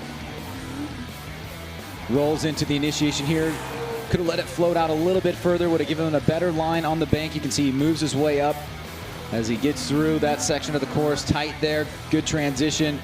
Big e-brake pull, though, as he enters into that section of the course. That is a decel area that judges do want to see you use your angle to slow down in that area if you can. Now through this center section here, getting out to that outside touch and go. Nice job there. Pretty smooth line being drawn as he hits that inside final section and then through the finish line for Daijiro Yoshihara. All right, Daijiro waiting for his score. As Justin Pollock, another Falcon tire driver, waits. We've seen Justin Pollock grab that #1 spot, that top qualifier award winner, and Dai with a 90 puts him into that #2 position, a 9-0. That's a 90 for Daijiro Yoshihara. Next up, JTP, Justin Pollock, Falcon tires, Roush Performance, Ford Mustang. Should be a fun, exciting run. So Odi leads the pack with a 92. Hilbrun tied for second with Yoshihara. Here goes JTP, Justin Pollock. Whoa, flirting with that wall. Little smooch. Little smooch never hurt nobody. As JTP, can hear him ripping through it. Just massage the back end of that Mustang. Big, massive angle there. You can see he actually was a little offline, so he had to just make a slight adjustment there. Rapping on the door. Well done, JTP, Justin Pollock. Woo-wee! Wake up the neighbors. Gaining some applause from the fans here at Wall Stadium. Ryan, let's look at it again. Well, you can see right here, JTP is continuing with the momentum that he's building this year. He does a great job on the bank, and we've seen him just look really strong pretty much the majority of this season, saying in the offseason, look, I felt really comfortable with the vehicle at the end of last year. I want to make some minor adjustments, and I think I'm going to be good to go. And you can see here, except for this tiny little mistake through this center section here, and if you go back to Road Atlanta, his #1 qualification, he certainly is very settled and confident in the vehicle, and you can see overall it seems to be working for him and just continuing to build overall. This section right here just rubbing right against the wall, but keeping it off is just that precision that you're looking for, Jared, and then he stays on the line on the bank, maximizing the point potential there for him. All right, so Justin Pollock, can he unseat that #1 qualifying position? Remember, going for that top qualifier Black Magic Award, and right now a 92. So 2 drivers with a 92, and it'll come down to that second run, and then we have a series of tiebreakers to see who our #1 qualifier will be. But Justin Pollock making his presence felt here out of the gate on his first qualifying run. Up next, part of that blackout video series. We talked about frenemies earlier, which is Odie and Matt Field, and now these two gentlemen, Chris Forsberg and this guy, Ryan Turk, the Blackout Garage, the Gum Out, Nexon Tires, Toyota Racing, Toyota 86. What's the 411? Ryan Turk, that 2JZ powered 86. Nice, up on the wall, does it again. The 1552 wheels go around. This thing sounds like it's just relieving itself out here on the course. You can just hear a loud exhaust sound, just shredding of the tires. Quick little correction there on the fly, and powers across the finish line. Well done there by Ryan Turk. Ryan, let's look at this again here. Yeah, and we've seen a lot of media reports talking about how a lot of people think that Turk is about ready to break out here and go on a tear after his performance in Road Atlanta and just all the things that he went through. And you can see he's continuing that. He has this nice initiation here where he gets back on throttle pretty early, rides the wall into that deeper section of the course, very tight on that first inside clip. Back on throttle again here through this second outer zone. Big smoke line here now as he prepares to leave this zone. He sets himself up, makes that little tiny mistake there, but then throws big angle in the car, pushes right into that outside touch and go, and then through that final inside section there for Ryan Turk. A very aggressive run overall for him, and we'll see where that puts him over into the overall top 32 competitors. If it'll break into the 90s, let's find out. All right, you can see Ryan Turk, the side of that Gum Out Toyota 86, that Blackout video series. Be sure to watch that. And there is an 88, for the 86 of Ryan Turk. So the Blackout Garage, hosted by Race Service in Midtown Los Angeles. As next up, everybody Wang Chung tonight. Forrest Wang here in his Vapetasia. Keeley's Tires. NRG Innovations S15. Forrest Wang coming in hot. Whoa, buddy. Look at him work his way from the bottom to the top. The cabin just absolutely filled with smoke. Running the 2J as he does not vie for the V8. As you can see, evidenced by the V8 sticker.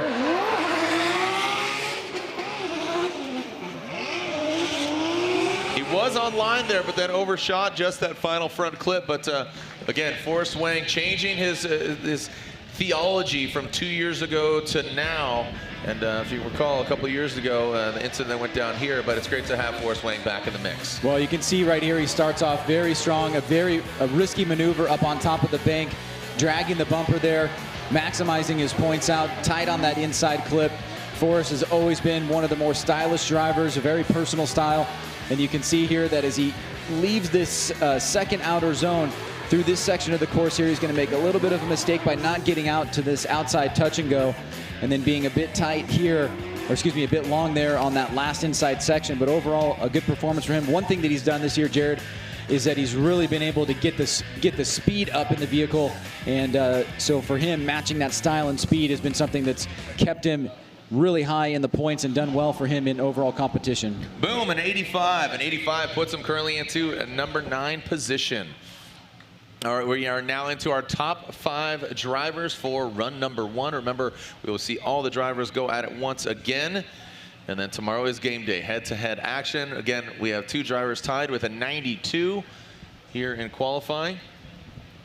So again, the forecast, a little wet this morning, but now it is cleared up. We have perfect temperature for some shredding. Here we go. Christoph Blush from Latvia, this HGK Motul Wisefab, the Eurofighter as it's been deemed, all carbon Kevlar. The Latvian BA. I like to call him the Latvian lover. He puts on a hard facade, but he's a lover down deep. Here we go. Christoph Blush, who comes off fresh off that victory in Atlanta. Kind of a hiccup there. It didn't seem very smooth from Christoph on initiation. Standing on it, that Mass Motorsports V8. Get all the way to the crease, to the fold. Super pitted, oh, way offline. Still taking that Black Magic front clip with him. Taking it all the way home. He's taking it all the way back home to Latvia with him. This is my cone now. You do not take my cone. Yeah, well, obviously when you center punch it like that and you drag it with you, it becomes a little bit more apparent that it was a mistake. But let's take a look at Kristaps' run here. What clipping point? I don't see anything. This is not the clipping point you're looking for. Here's the initiation you're talking about, Jared. He may have even tapped the wall right there. It looked like it just bumped the car. Didn't affect him too much, but it looks like he may have just made contact with the wall, and that made where you saw that little hiccup right there. Let's take a look as he enters. He's got huge angle here, but he has to kind of pull out of it. It messes up his line a little bit. And then right here, it puts him in a weird position, whereas he's trying to come through the center there. He really has nowhere to go. He kind of center lines that clipping point and then drags it all the way around through the finish line, and it's still stuck underneath his vehicle. So that's more of an obvious mistake there. It'll cost him a little bit. You can see the mistakes he's making are aggressive, and they sometimes don't really have a true impact until you get to a latter part of the course where you see his line coming out of that second outer zone was affected by that. And so he'll get his score, but he'll go back and take a look and see what he can do for run number 2. All right, so Kristaps Blush, I think he's got a little bit, he's got a more precise run in his back pocket. I'd like to see a better run from him in the second run, because right there, a 76. I know he's got more in him. So the HGK driver, Latvian driver from Latvia, obviously, Kristaps Blush with a 76. Next up, this is the Candyman, Peter Vincek from Poland. He's got some fans here, the Wordhouse Drift team, Falcon Tires Sylvia S15. And he had some suspension issues earlier, broke a control arm, but he fixed it. So just get a little update there on the action. Here comes the Candyman Daddy. Here we go. Happy to see Peter Vincek join us on Instagram now. Oh, look at that. Looked like, again, another little hiccup there, a bobble on initiation. But now he's going to stand on it. Piotr. Solid right now. Again, outside of that kind of hesitation there on initiation, I would say, you know, he finished out the rest of it strongly. Yeah, I mean, the initiation into the first outer zone is always one of the more impressive parts of the course if you can pull it off, but it's also one of the more dangerous. And you can see as Peter initiates, he doesn't go to full angle there, and he realizes that he's in a tough position here, so he kind of rides it out. He takes a mistake on the head, and then he gets back on it. He hits that inside clip, smooth transition early back on throttle into that second outer zone.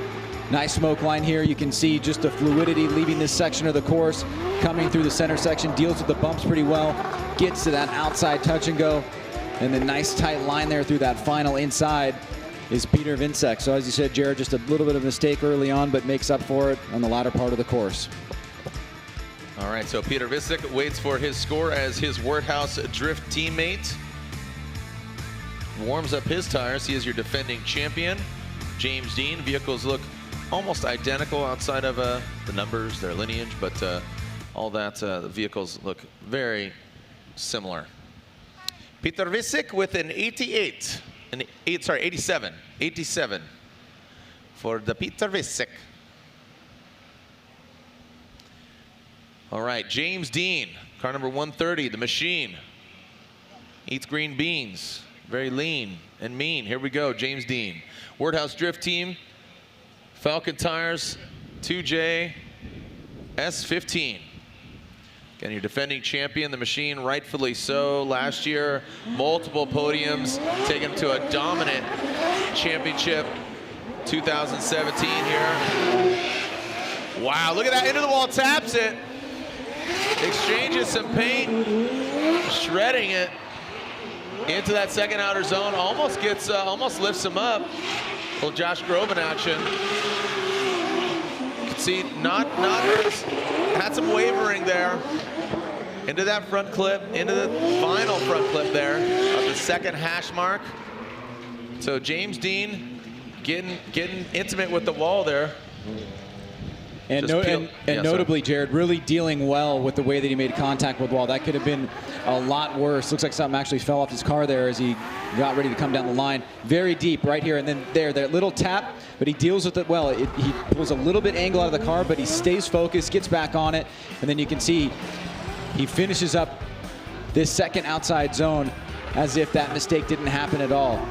Stays composed, big angle through this center section here, gets out to that outside touch and go. Nice fluid line through that final inside clip, and takes something that could have potentially been pretty sketchy and turns it into a nice overall run. Here it is again. You can see just getting up there, but he deals with it really well. And so we'll see how the judges take a look at that overall. I have a feeling it's still going to be a pretty decent score, though we haven't seen many scores get into the 90s just yet. Yeah, we got a couple 92s, a 90, and an 88. An 88 for James Dean. Again, getting into our top 3 drivers. James Dean currently sitting 3rd in points with the big Irish grin on his face. All right, so a little track cleanup here. Get the officials over there. All right, so we'll take a short break. When we come back, we have our only 3-time Formula Drift champion, Chris the Force Forsberg, on the start line as NOS Energy Drink 370Z. Again, we'll do some track cleanup as James Dean peeled back a little bit of the tin can here. That is the wall here at Advanced Auto Parts Gauntlet, presented by Black Magic.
Welcome back to the Gauntlet. This is Advanced Auto Parts Gauntlet presented by Black Magic. We are just finalizing. We have 2 more drivers left for their first run. All drivers will have an opportunity to better their first scores, courtesy of their second run. But right now, again, currently sitting second in standings, Chris "The Force" Forsberg. After he got on the podium in Atlanta and just had consistency through the other runs, again, he's only bested by Frederick Osbo. About 20-plus points outside of first is Chris Forsberg. Here he is on his first run, initiating into that big black wall. Ripping through the course here, that NOS Energy 370Z, past that first front clip, and then dialing into that crease, puts the car right on the line, deep into that outer, just, oh wow, looks like the clipping point almost scared and just fell over. And then rounding it out, is that better than a 92 Ryan Sage? What say you? Well, the one thing you notice right out of the gate is the visible speed from Chris Forsberg, especially coming out of the gate, and that's a very important factor here. But he was able to have a nice line and angle. Let's take a look at this here as he comes out of the gate. Good speed, nice aggressive initiation, back on throttle here, heads towards that deeper part of the rail, does a good job on that upper bank now through this section here. Maybe could have had a little bit more of an aggressive transition into that first inside clip, but you can see the line is pretty strong, big smoke line. Nice job on that second outer zone, finishing it up now through the center section, just tapping that inside clip. And then there through that outside touch and go in that final section on that second hash mark. A solid performance here. You can see why he's second in points right now, the consistency overall. After a developmental year last year, coming on strong, 3-time champion, and wanting another one. He's in striking position right now, and we'll see how that plays with the judges. Again, the 92, there are currently 2 drivers in 92, and 87. So you can see some of the points there, missing in line, angle, and 5 points missing in style, fluidity, and commitment. So line is where he was deducted a few points there. All right, so currently sitting first, Frederick the Norwegian Hammer Osbo. Again, just consistency. It's a broken record, and that's what they need to keep doing. So currently, Bakshi's and Pollock, both on Falcon tires, currently tied with a 92. It's our final driver for run 1, and we'll be seeing the second run from these drivers here in just a moment. Osbo initiates the Rockstar Energy next entire Toyota Racing. Toyota Corolla brings it into that transition, barely even disrupted at all. Barely hit a bot dot here for Frederick Osbo. Those Motegi Racing wheels completely pointed in the correct direction. The gold shining. Solid run there from Frederick Osbo. What we saw back in Orlando is the battle of the high scores. Osbo getting the highest of the weekend with a 99, a near perfect score. And we've seen quite a few of those from other drivers as well. But you can see Osbo here really just a master of qualifying, understands what he needs to do. He gets that nice initiation. He's back on throttle quickly. He goes deep into that zone. Nice fluid transition to that first inside clip. Puts his car in the right place, entering that second outer zone and leaving it as well right on that third hash mark. And then smooth and fluid through there. Big angle. Maybe could have gone a little bit deeper into that outside touch and go and a little bit tighter on that final inside section. So maybe leaving a few points on the table there, but you can see up on the wall, he takes a pretty sizable risk, pulls it off pretty well, and we'll see how the judges award him. And Osbo's score is in, a 90. That is a 9-0 for Frederick Osbo. A 90 for Frederick Osbo puts him into the number 3 position. Here we go, back to where we began with Ryan Literal, the 909, that Coro Works, the Coro Z, the vehicle owned and operated by Coro Works out of Atlanta, Georgia. And Ryan Literal from the IE, the Inland Empire, us versus them. NRG Innovations, little voodoo ride action. Keeping that gold shining. Koenig wheels on the corner as Literal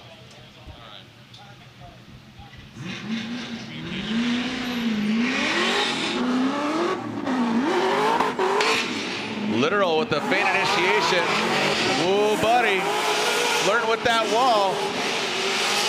The Nexen tires getting lit up. Nice job there from Literal.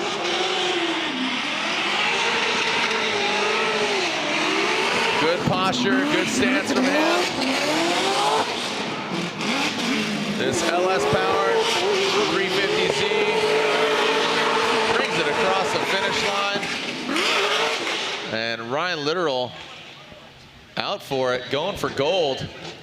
Woo. So Jared, as you said, Literal sitting on that 78, looking to better that number. Here he is on the initiation, gets held up just a little bit. Now he's back on throttle. Coming off the wall. A little bit of hesitation there through that first inside clip. Now getting into that second outer zone. Trying to stay deep here. You can see right on that third hash mark. Good angle here through the center section. Nice smooth transition. Gets out to that touch and go. A tiny bit of a hiccup there, but then back on the throttle through the finish line. So will that better a 78? It's in the judges' hands now. Trying to move up the ladder here and position himself into the top 32. All right, so Literal doing double duty, Pro 2 and Pro this year. 78 was his first score. And does he better it? Yes, he does. An 82 for Ryan Literal. Puts him into 16 qualifying position.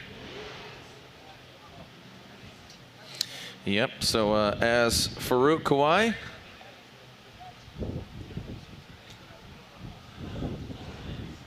Farouk about to throw down on his second run, a 57, so definitely has some room to grow on. We have a few incomplete runs there, so 3 drivers, and those all got into the wall. They need to get scores, otherwise they will not be seeing head-to-head competition. So Farouk Kawai, Reckless Racing, BMW on Nexen tires, and not a good way to start this run here, unfortunately, for Farouk. Now looks like a lot more comfortable here on the flat portion of this track.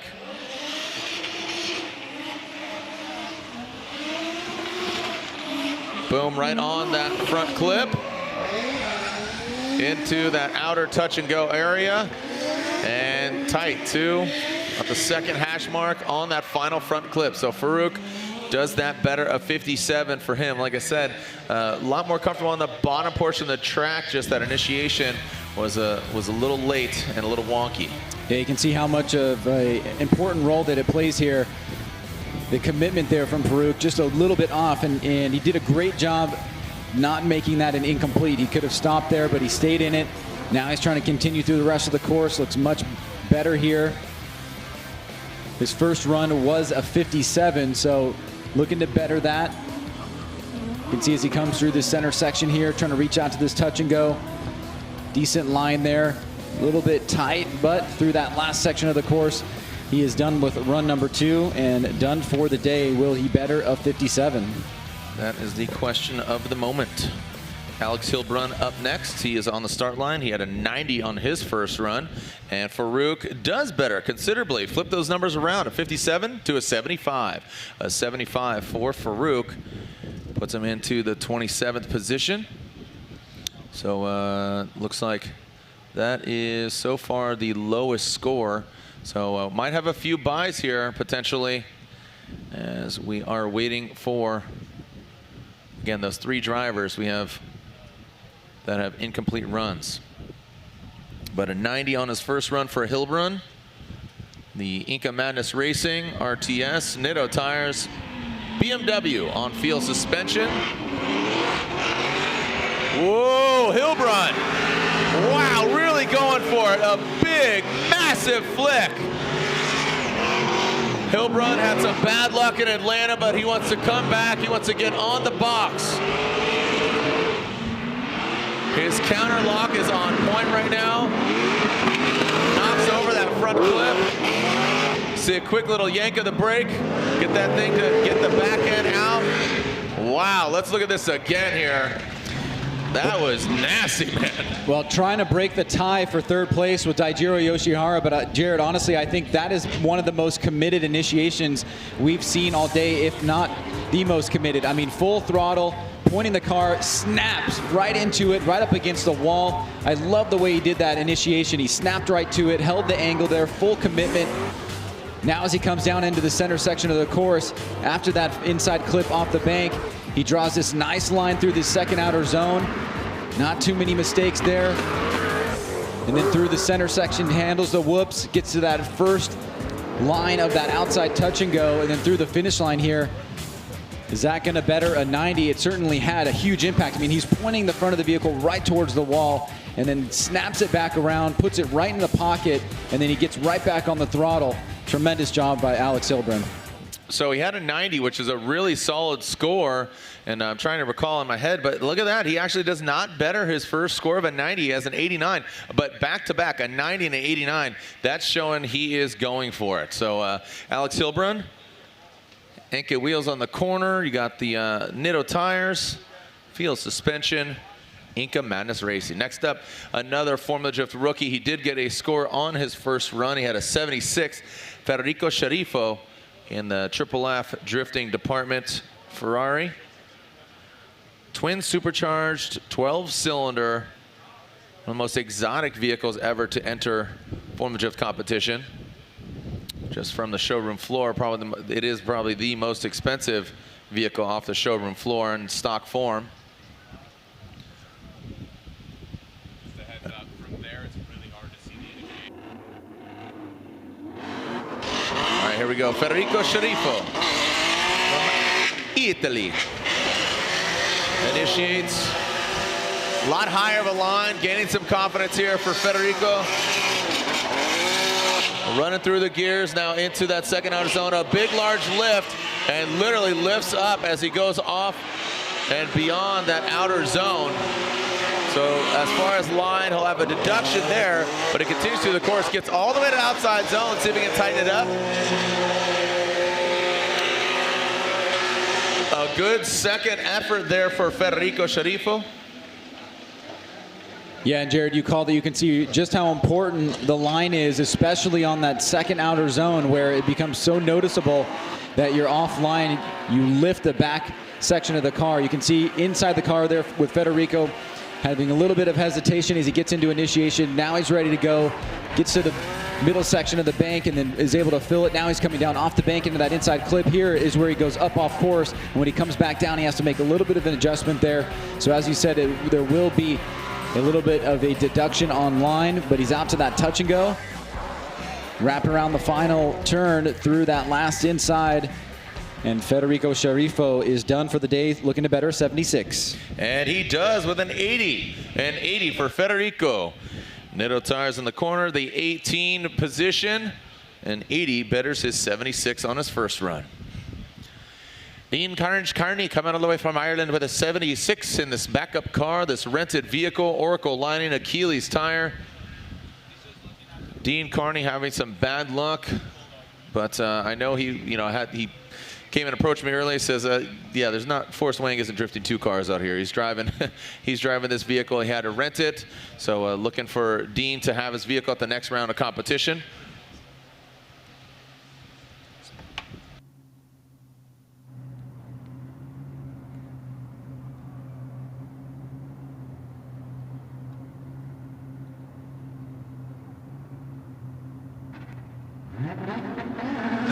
Here we go, Dean Carney. Savage. Here we go. Dean throws it in. Oh, buddy! Flirts with the wall, stays in it. That could have gone south really quick, or north in that case, up into the wall, but he stays and lives up to his name, Carnage. Shredding that 2F performance. Super Duke back bumper. And the Oracle lights are on the prize. A wide swing there. Doesn't tighten it up to that final front clip. But Ryan, that could have gone south. But like I said, correcting myself, could have gone north, meaning up the wall and into it.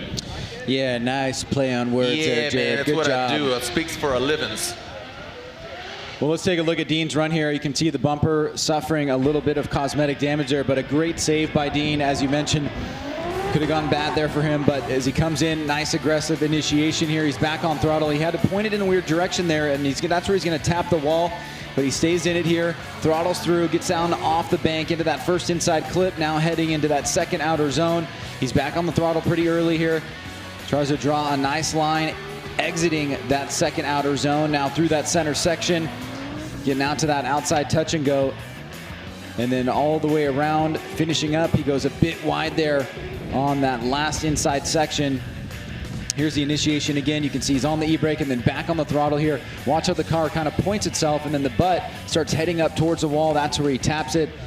A little bit like Dean, but just a bit of cosmetic damage there and some deduction in points, but he is trying to better the 76. So let's see how the judges take that run into consideration. And there we are with a second score. It's an 82. An 82 betters his 76 on the first run, puts him into the 17th qualifying position. All right, so it looks like we are continuing. A quick fix there. Looks like with kind of like the drivers, the guys fixing the wall, they're getting a little better each run. So looks like they tightened it up.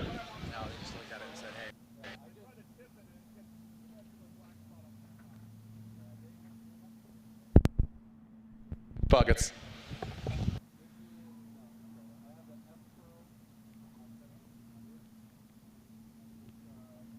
All right, here we go. Kevin Lawrence and Juku Racing. S14.3 with this RB30. An RB30 engine setup. Some wavering there up on the bank. Now into that front clip, transitions into that second outer zone. He has a 77 on his first run, and that's what will be the better of the two. He spins and rotates, and that will be an incomplete, so his first run of a 77 will have to stand to be the better of the two.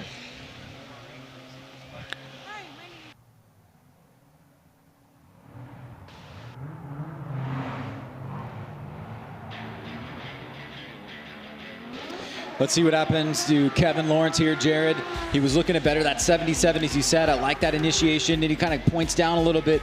Now he starts to head back up on that mid-high line on the bank, coming down off into that inside clip. Good fluid motion there. Big angle in the car, and then right there, he's got a lot of it that the vehicle cannot handle. Goes into the spin. He'll have to hang on to that 77 as he has an incomplete on run number 2. All right, good news for Jeff Jones fans out there. Jeff makes it back to the line after he got into a tussle with the wall. So not too big a damage for Jeff Jones. Here we go with Relentless One from Los Angeles. Jeff Jones, that Doc Falcon tires. Edelbrock supercharged V8. 370Z.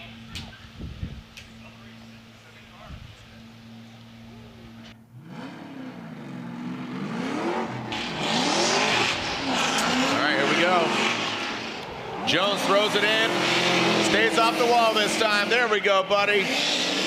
Again, this is do or die for Jeff Jones. And right now, he's going for it. Bit of a lift there. Now back on throttle. Good job by Jones. Hop, skip, and a jump past that outside touch and go. And a wide swing.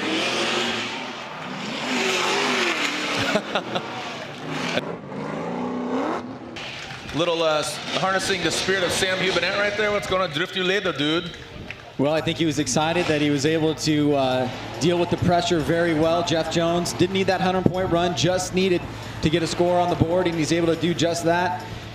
As Jones lays down a pretty solid run overall. This will get him into the top 32 for tomorrow. Now it really just becomes all about positioning as we catch up with him here in the latter sections of that second outside zone, coming through the choppy part of the track into that touch and go. And then the final section there for Jones. See what the judges think. He had that crash on run number 1. Certainly will better that. Now, where is he going to slot in here on run number 2? That was definitely better than a crash. Yes. Gave a little, the M. Night Shyamalan with the twist at the end. That was dope. All right, so there it is, a 78. A 78 puts him into 25th position. 76? Oh, see, I'm 15 years of doing this, my sight's going to 76. Your eyes are shot. My eyes are shot. A 76. 76 for Jeff Jones. But that does better a crash.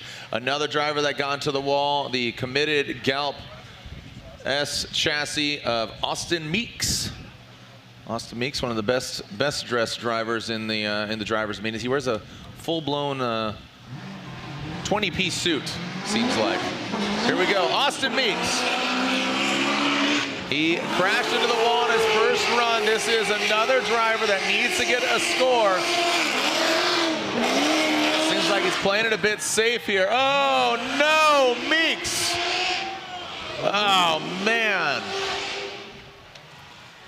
Well, no matter how well dressed you are, that's not going to get you in the show. Austin Meeks, unfortunately, will not be in head-to-head competition. Yeah, it's a big bummer for him. You can tell of the two between Jones and Meeks. Meeks clearly had a lot more, at least visible damage here. And you can tell he's really just trying to get a run on the board. He's aggressive, but he's not paying too much attention to line. And then right here as he transitions, just not able to hold that angle and has to give it up there. So he will be out of competition, but that does open a door for another driver, as we have one driver that was in competition that will not be into tomorrow's competition, leaving another spot open for a bye possibility.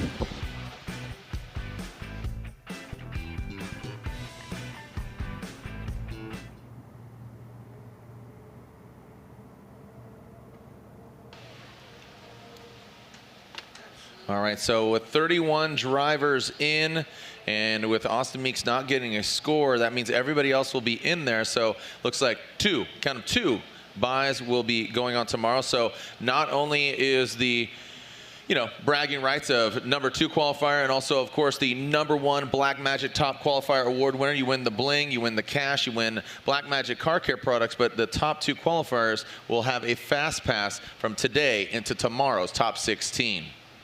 If you haven't downloaded the app, I encourage you to do that because we have fan rewards programs, we have all the updates, you can buy tickets, scoring, alerts, exclusive FD content, and we'll see what other cool things come along. But you got to download the app to find out what is going on in the Formula Drift world. Again, download the app on the Apple Store or Google Play. Also, again, Drifts Wheels. Win a set of Drifts Wheels. Tag a photo of you watching this weekend's event. Hashtag FDDRIFZ. Drifts with a Z. And enter to win a free set of Drifts Wheels. Same wheels as run by Adamus Ori Bakhshis. Bakhshis. Again, these names, everybody says, Peter Vincic. You really have to give the Peter Vincic. You have to talk like him. It just gives it that more impact. Bone Getting Jr., that's how you got to say it. It's contractually. What happened? All right, little lull in the action here.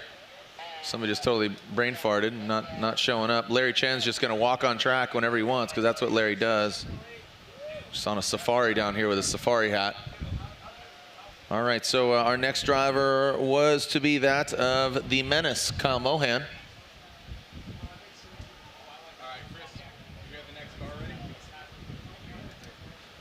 No showing of the Mohan. And seeing him.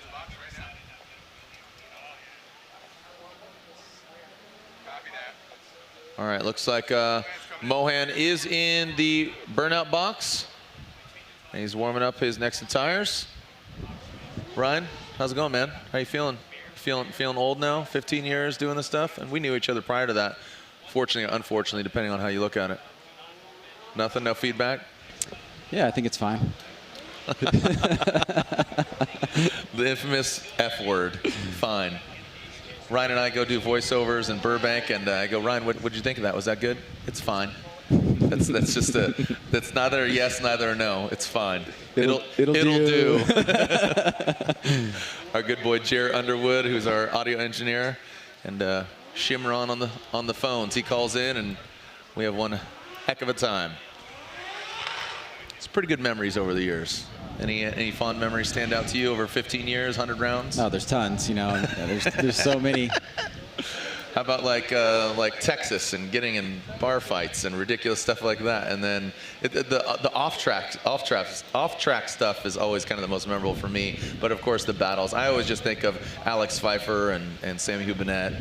That of like Ernie Fixmer, Casper Canoe, always awesome. Sam and Reese, Tanner. Yeah. Yeah, the early days really were very cowboy-esque. You know, and we were all maturing along the way. Drivers were young, staff was young, and a lot of fun stories. And it's still really fun today. It's just a different type of fun. It is. Know? It is. Now there's a Formula Drift children's care center over there now. You know, we're all right. So all joking aside, it's been great. Here we go. Kyle Mohan, Kyle the Menace Mohan, American Ethanol, Mazda Tricks, Mazda MX-5. Here we go. The Menace, Kyle Mohan. Kyle throws it in. He already has a score on the board, an 82. An 82 for Mohan. Woo! Banging away, it echoing through the woods here. Shotgun bang. This thing is shredding right now. Kyle Mohan, barely hear yourself think as Kyle brings it across the finish line. Mohan with an 82 on his first run. Large rotary community here in on the East Coast and New Jersey and New York, so they got to be loving this. Yeah, not much lifting from Kyle Mohan, and it's such a loud vehicle. It's so apparent what he does with the throttle control as he starts off here mid-high on the bank, moving his way up after a nice initiation. Now coming down, he's on that second hash mark. Could have done a little bit better job entering that second outer zone. But as he said, Jared, extremely aggressive run with tons of throttle here, coming through the center section, getting into that outside touch and go, and then through this final section here is Kyle Mohan looking to better that 82.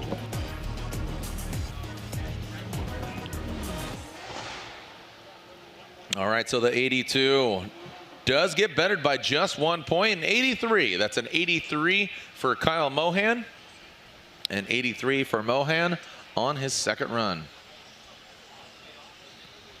Oh, wow, look at that. Awesome to see Taguchi back out here. He took a hard hit, probably one of the hardest of them all, just breaking off. Fortunately, it was on the not so critical end of the back end. The bash bars came bouncing off and some cosmetics, but glad to see him back out here. So there could be another bye, actually. I mistakenly said that with Austin Meeks out, but Taguchi, he needs a score as well.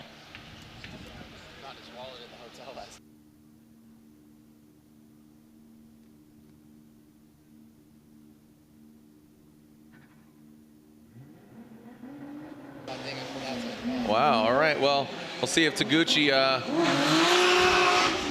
gets his wallet back here. Taguchi throws it in, a little lower, maybe a little timid of that wall. In that second outer zone goes Taguchi. Like I said, just needs to get a score on the board.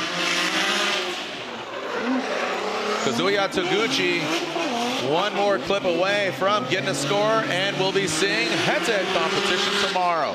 So fortunately for him, he works it out, gets a score on the board. So out of our initially 31 entered drivers, we will be seeing those 30. So here we go. Yeah, pressure is off. He'll get that score on the board. Now it's just a matter of where it's going to lock in. We've got a 75, a 76, and an 82 that are in the lower end of the scoring.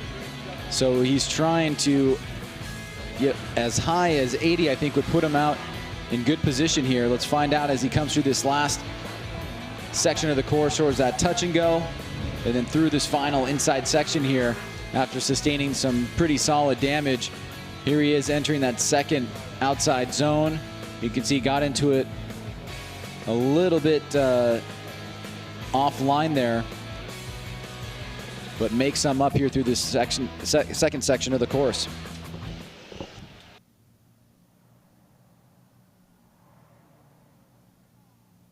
And there you go, a 74. A 74 for Kazuya Taguchi. So he does make it into the show tomorrow. And Rad Dan Burkett with a 74 on his first run. See if he can better it. We talked about his fluidity, just his level of comfort. He is in the head-to-head. Let's see if he can better that 74 and just work his way up the head-to-head bracket. Dan Burkett initiates, little e-brake, shimmying. See him working his way through that bank. A swing. Could hear a lot of lifting there, Ryan, some correction. Looked like he was going to overcook it, but then stays in it. As Dan Burkett all the way to the outside touch and go. So some little moments here and there, but you could see just, like I said, that level of comfort, not really just going with his gut, and you could see him just correct here and there. Oh, wow, what's that? Firing off like that? What? Bang, bang. You want some of Rad Dan? Here it is again, taking a look. Like I said, just on initiation, you see him shimming and coming down off the bank. Not bad there, but watch when he goes into the second outer zone. You see correction, and again, you can see that smoke trail. That was a sign of him lifting, and then another shimmy there. And there is one more approaching that final front clip. So just kind of nitpicking here, but that would definitely fall into the fluidity portion of what the judges are looking for. Still an exciting run. You know, a lot of these guys making it look easy, so just those little finite details is what separates you from that #1 qualifying spot, or you know, receiving a 74 on his first run. So it looks like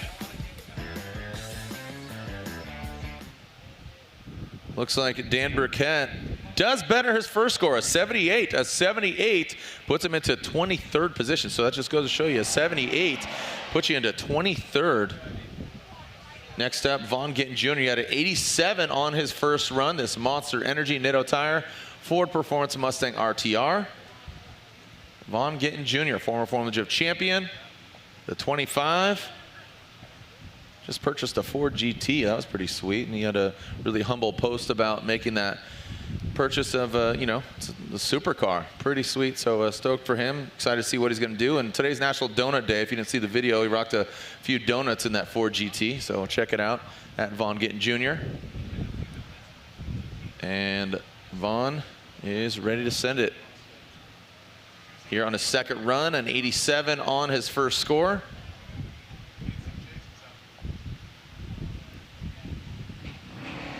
And Chase sends it. Here we go. Throws it in. Whoa, Vaughn. Very aggressive.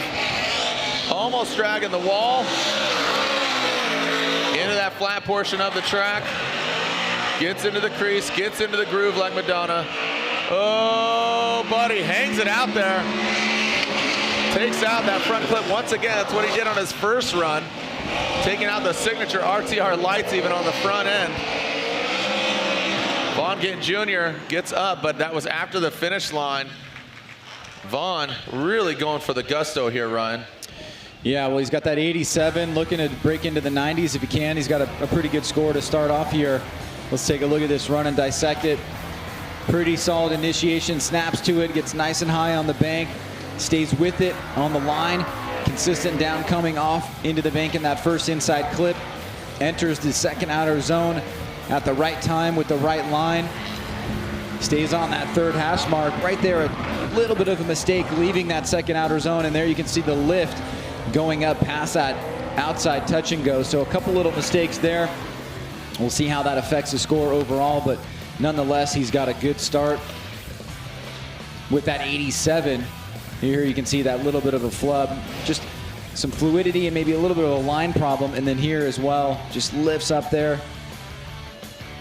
So let's take a look and see what the judges think. All right, so Vaughn Gittin Jr., the scores are in. A 91, a significant jump for him. Ryan, as you said, working his way into the 90s, and he does. 91 puts him into that #3 spot. So still a couple 92s stand to be the best scores so far, tied right now. I believe there was Justin Pollock and that of Odie Bakshish, those two Falcon Tire drivers. Next up, Jonathan Castro. He had his Instagram takeover and still continues. So be sure to check out @Formula D and see what's going on in Castro's world from Dominican Republic. Been competing in Formula J for quite a few years now. And again, more turning and burning of this vehicle, and just seems to get better and better with this Jordo Metaldom Toyota Racing Toyota 86 on Nexen tires. And just like I said, it just bears repeating on how dynamic last year's run of him and James Dean in Orlando. That would probably go down in the most memorable run in my eyes. I mean, it was just absolutely unbelievable run last year in Orlando. Ryan, I think you even shed a tear, dude. You were hyped. You're pretty pumped. Fully torqued. Yeah, it was fine. Oh, man. All right, here we go. Jonathan Castro here on his second run. He has an 80 on his first run. Throws it in. Oh, buddy, look at that. Castro might have exchanged some paint. You just can't see it through that thick smoke coming out the back of this 86. He's part of that Bruce Brigade family as well. Got a little hesitant there. You saw him kind of potentially almost lift like it was going to rotate on him. Massive angle here for Jonathan Castro. Oh man, looked like that was going to be dialing it in. A wide swing past that final front clip, but woo-wee! Solid job there. Well, we've still seen these really impactful runs get pretty high scores. We're not seeing the 95s, the 94s, the 96s, or anything like that, but we're still seeing drivers that are making a couple little mistakes that we noticed still get some pretty high scores as long as the impact is there and the majority of the run is pretty consistent. And that is what we see here from Jonathan Castro. Does a great job manufacturing a wonderful lineup on top of the bank and even making contact with the wall. Now as he enters this second outside zone, this is where he had that quick lift for a second. You can see just a little bit of a change in the smoke line. And as he comes into this center section here, he handles the whoops really well, gets into that outside touch and go, and then draws a line that goes a little bit deeper than he probably should have on that last inside section. Here's the initiation. Let's see if we can catch where he made contact with the wall. It's going to be right in front of the camera, just right about there on the back end, but he actually deals with it really well. And then you can see just how well he also handled coming down off the bank into that inside clip, not letting the car jump around. So Jonathan Castro, he already has that 80. I have to imagine that is going to be an improvement, and it is. And it is an 82 for Castro. Solid job from him. Castro with an 82. Puts him into 17th position. So again, still leaving some points out there on the board, but yeah, there you go. There you have it. Matt Van Kirk. Matt Van Kirk with a 76. A 76 on his first run. Another driver from the Pacific Northwest. Closet Creations, Popeye Energy. S13's got the LS. A very fluid driver. And the smoke becoming an issue here. Like we said, the wind definitely helping out, getting rid of it, but the big flag not waving as stiff as it was earlier. Van Kirk sliding his way up into the bank. High on the bank is Van Kirk. Now into that second outer zone. Van Kirk, very, like I said, very smooth. Very fluid driver. Just his transitions, not snappy, just very progressive. That brake to angle a little slower compared to some of the other drivers, but really like what Van Kirk is doing. A Formula Drift rookie, and just given where he's running right now, not too shabby on his maiden voyage. Well, you can see here he opts with this real sweeping entry into the initiation, snaps into it, gets on throttle, finds that line nice and high up on the bank. Now coming down off, handles that well. Nice job on that first inside clip. You can see he's entering that second outer zone. Doesn't do it very aggressively, but he keeps it smooth. A little bit long there on that exit to the second outer zone. Now getting into that touch and go. He's right on that second hash mark, and then the final section of the course. through the finish line is Matt Van Kirk. Van Kirk currently sitting second as far as Rookie of the Year, and his point standings currently 18th. And just ahead of him. And there's an 85 for Matt Van Kirk. Does better a 76, so an 85 for Matt Van Kirk. And again, sitting in 18th overall, sitting 17th Kaufman. But as far as Rookie of the Year, Dirk Stratton, he's currently leading Rookie of the Year in that Corvette. He's up next. So right now, Matt Kaufman, World War Kaufman here. Talked about how dynamic of a driver he's become, a 79 from this Ford power plant under the hood of the S chassis. Here we go. Matt Kaufman. Yeah, out of the gate, just a quick straight line approach. Not as high and aggressive as he was on his first run. Flicks it into that second outer zone. Big angle there. Can he hold on to it? Yeah, he has to take a little bit out of it. You can see him almost maxing it out. Taking a shallower line, doesn't get out to that touch and go, but it allows him to stay tight to that front clip. And there is Matt Kaufman's second run, almost taking out that Black Magic clip there. Ryan, he has to better a 79. A 79 was his first score. Yeah, would love to break into the 80s here. Kaufman, always aggressive. You can see smoking it down the line there. Back on throttle here, looking to draw that deep line. Does a pretty good job on that latter part of the big bank. Now coming through that first inside clip. Big angle into that transition there. He's able to hold it so far. You can see right there he comes off and makes a little tiny flub with the fluidity coming through that section. But again, very aggressive on that section of the line towards that outside touch and go. He misses that completely, so we'll have a line deduction there. But now let's go to the judges as they have inputted the scores. 81, there you go. Ryan, you're like this little Karnak here, telling the future, looking at your crystal ball, aka your shiny chrome dome over here. An 81 for Matt Kaufman on a second run, puts him into number 21 qualifying position. So next up is to be Dirk Stratton. Dirk Stratton in the Drift Vet, Lingenfelter, Achilles Tires, Corvette. Sponsored by Stratton Chevrolet, coming to us from Ohio. Don't. Oh.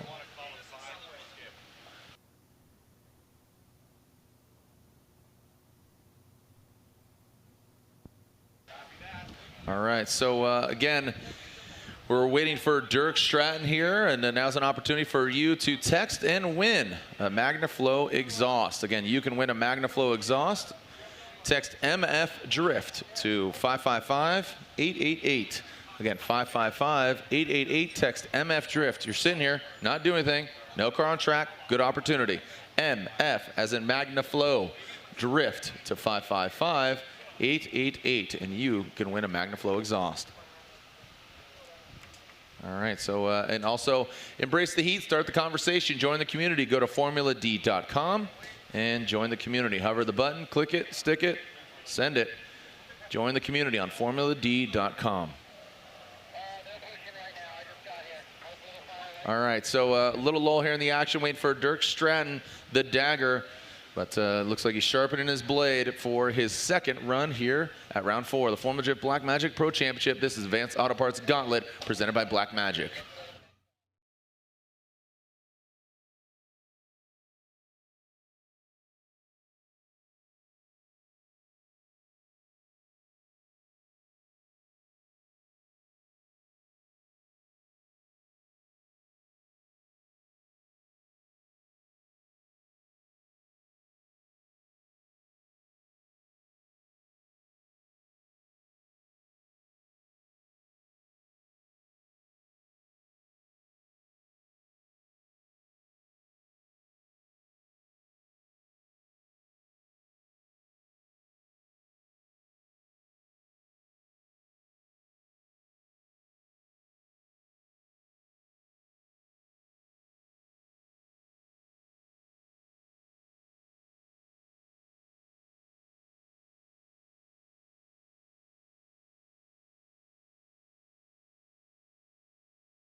All right, so Dirk Stratton is skipping his second run. He does have a score on his first run, and that was an 80 on his first run, so he is skipping his second run. I think he's having some issues, but that was a smart decision because you're only allotted one competition timeout. That is a 5-minute allotment to fix your vehicle, so guaranteeing his head-to-head spot, locked, loaded, skip his run, moving on. Michael Essa, our next driver, and Michael Essa on his first run, an 84 on his first run. Wants to better that. As now we are in the top 16 drivers here coming into this round of competition. Essa, like I talked about, very smooth and just shredding into that first front clip. Quick little downshift into the gears and then finds himself right into the pocket. Boom, on that first hash mark. All the way out to that touch and go. Can he dial it in? Do we have a driver that's besting a 92, an 84? So we have two drivers tied with a 92, and Essa, a former champion, really coming on strong. He has an 84, 92. Pollock and Bakshi's currently leading the pack. Well, I think that's going to definitely be up there. And if you look from the get-go, watch how well he initiates, floats, and then catches it right at the right time. Right here's the float, and then boom, right back on throttle. It makes it look very seamless, and then he's able to get in the pocket there, stay on that line, drive through that first inside clip with the right line as well. And then as he finishes this section here, you can see he's on the right line coming through this section of the course. He has big angle there. He gets out to that touch and go. Big smoke here, nice line being drawn, maybe a tiny little bit of deduction there, and maybe coming out of that second outer zone. But I have to imagine that's going to be an improvement on that 84. Let's take a look and see where it goes, as we are hearing that scores are in. 92, so now three drivers with a 92. So it's going to come down to what Pollock and Bakshis have in store for their second runs. Speaking of Falcon Tire, the other Corvette of Matt Field makes his way over here. No, just skip. No CTO. Just skip it. All right, the Falcon Tires Wish Corvette of Matt Field, the Beast from the Bay, 777. Borla exhaust note, here we go. He has an 89 on his first run, which is a definitely respectable score. Going for that #1 spot. Big angle there past that front clip. Like to see him a little deeper in that outer zone. Hammering down. About the third hash mark on that touch and go. Zeroes in about the second. You can see him really, man, absolutely hammering on that car.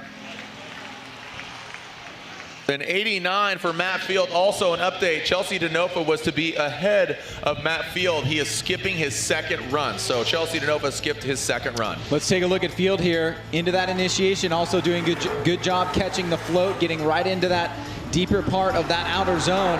Now remember, Jared, on that first run, he had that mistake leaving outside zone #2, and that gave him an 89, factoring that deduction. Now this time around, much cleaner on the exit of outside zone 2. Big angle here through that center section. Snaps it back around. He's on the throttle. Could have gone a little bit deeper into that touch and go, and he's right on that second hash mark. Now we saw Michael Essa have that improvement on his. He went from an 84 to a 92. Can Field break into the 90s here?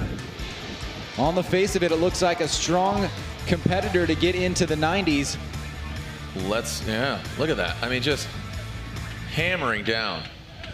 Here we go, Ryan. Does he get it? Yes, he does, a 92. So 4 drivers.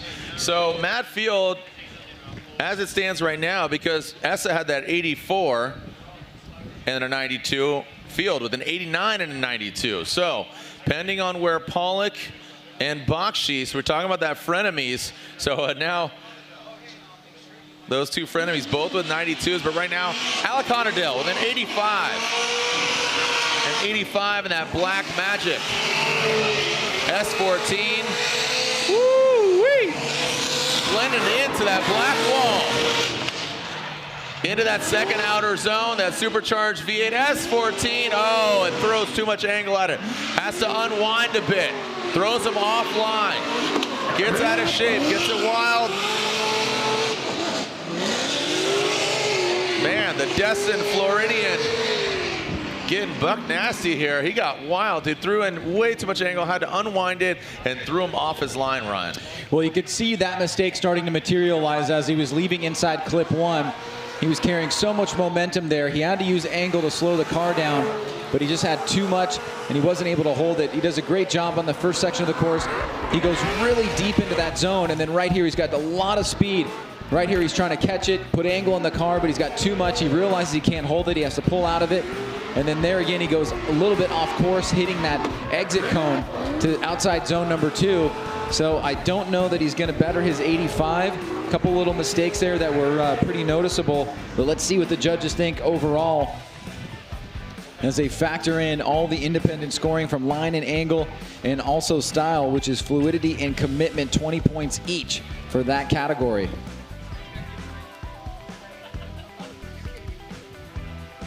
All right, the judges reviewing the tail of the tape here of Honadel. You see him, big, massive angle there. Comes unwound, and that's almost like a reinitiation there. Yeah, that's very, very close. I think that's what they're, I mean, obviously that is what they're looking at, but I think what they're trying to figure out is whether or not that is an incomplete, enough to give an incomplete. Right. The wheels came to 0 for a second there, and maybe even a little bit of opposite drift. Let's see if we can get a better look at it here as we slow things down. I don't know if this angle is going to help us. Well, yeah, you can see it there for just a quick split second. Not the prettiest. Not the prettiest, yeah. All right, so an 85 on his first run. And looks like we are getting the scores in here as Ken Gushi's on the start line. He's up next. And Honadel does have an incomplete on his second run, but the 85 currently has him in 15th position as far as qualifying. Ken Gushi, an 87 on his first score. He is our next victim here of this Wall Stadium Speedway. The Advanced Auto Parts Gauntlet presented by Black Magic. Ken Gushi throws it in. Yeah, there we go. Nice, Goosh. One of those FD veterans into that second outer zone, the 2JZ powered 86. He's been on the box here before. Let's see him do it again. Can he do it again? Gretti Performance Products, Falcon Tires, Toyota Racing, Toyota 86. Ryan, that was a really rock solid run there for Gushi. Yeah, Gushi seems on point today. He's got that 87 as you mentioned. This run was as good as that, if not better. Let's take a look at the initiation here. Straight line approach, snaps into it, catches it just past that 5th guardrail there, then stays on the throttle, leaving that section of the course, trying to maximize the angle through that first inside clip as best you can without slowing down, and then getting right into that second outer zone is Ken Gushi leaving that second outer zone. Big angle here coming through the center section. Nice line through that outside touch and go. Smoky run from Ken Gushi as he hits that last inside section and pours on the throttle through the finish line. Here he is through that first inside clip, transitioning just right on that, in between that first and second hash mark. So Gushi feeling confident here today at Wall, taking advantage of what are beautiful conditions after what seemed like a nightmare. So here we go. He does better, an 89. An 89 on his second run puts him into number 9 position. So Ryan, we're talking about that 92 and how many drivers were tied with that 92. Bakshi's has a 92 on his first run, but an 89 previously from that of that could be an 84. I was just trying to make sure. Yes, that is an 84. This is Ryan writing. Yep. Yeah. All right. So Matt Field currently has a 92 and he has an 89 on his first run. So right now, where is Odie going to land?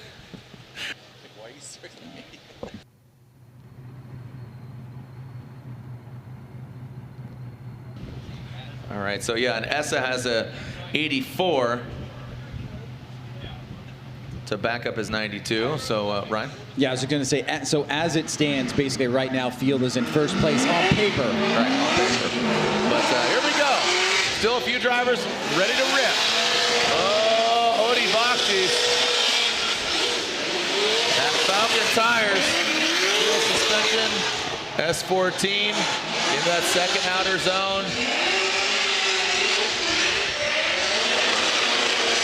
He's gunning for his frenemy. Can he take down his frenemy? That is Matt Field. Wow, that exhaust note is nearly deafening. Woo-wee. Send it, buddy.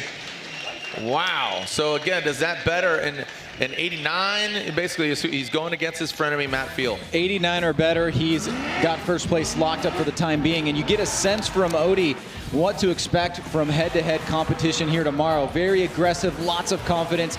He manages to destroy the wall, does a great job there, initiates, catches it, fills that outer zone. Lots of speed coming through this section of the course. He's using the vehicle's momentum and the angle to get where he needs to be. You're not seeing a lot of the extra inputs, not a lot of e-brake use here. Just a quick one right there. And watch the inside wheels. He makes a little bit of a correction right there, but very minimal, and he uses it to get back into that right line for that inside clip. So 89 or better. He is your #1 qualifier for the time being. He's got that 92, as you said, Jared. Yep. And he's looking to better the 89 of Matt Fields, who also has a 92. Odie Bakshi's very confident at this course, looking solid. And we also have Justin Pollock left to come. So the Falcon drivers today looking very solid in qualifying overall, as now the judges will give us their verdict. All right, what's he back it up with? Odie Bakshi's with a 93. So he just puts a stamp on it, a 93 for Odie Bakshi's. He says, that's cute, Matt. I'm just gonna go ahead and I'm gonna just one-up you, literally. 93 for Odie Bakshi's, your new #1 qualifier, but still some shredders left to go. Dai Yoshihara, one of those FD veteran legacy drivers since day one, turn 14 distribution. We just heard just how loud and kind of, I don't want to say obnoxious, but just deafening these exhausts are. Dai Yoshihara, being a turbocharged LS, is surprisingly not that loud. It just kind of has a nice, clean, very tech-sounding exhaust note, but now, regardless of exhaust note, he sticks it to the wall. Big, massive angle there. Is that? Yeah, I knew that was going to throw him off. Looked like he threw that angle and slowed him down way too much to get that second outer zone. It threw him off of his line. Out to the touch and go goes Dai Yoshihara. And one final clip away. Well done from Dai. But Brian, when he came off of that transition to the flat bottom, massive angle, slowed him down, threw him off. Yeah. Dai's exhaust note is very Dai. That's what I was trying to. Yeah, totally. And Odie's is not very Odie. It's not. Let's take a look at this mistake here. It was a good start by Dai. As you said, he's got to put big angle in the car here, and then it really slows the car down. As he wraps back around, he doesn't have enough momentum to fill in the deeper part of that zone. So it'll be a mistake on the line there, and probably on fluidity, depending on where that mistake was made on the track map. Now coming through this center section here, Daijiro Yoshihara looking at trying to better that 90. I don't think that's going to be enough. No. But let's take a look at it from another angle here. You can see he's carrying a lot of momentum, so he puts an angle in the car, and then when he transitions back around, he's just not on the right line and can't get deep out into that zone. So an 84 on his first run, or sorry, a 90 on his first run, and an 84 on his second. Just seeing the scores over the officials and the computer. So 84 on a second one, 90 is still a strong score. Currently in 7th position. So here's the other driver that has a 92. So Justin Pollock, we've seen him grab that Black Magic Top Qualifier Award. That, again, the medallion, the bling, the cash, and the product. Can he back up Odie Bakshi's 93? All right, yeah, the smoke becoming a factor here. Almost fog, very thick into the big bank and that first outside zone.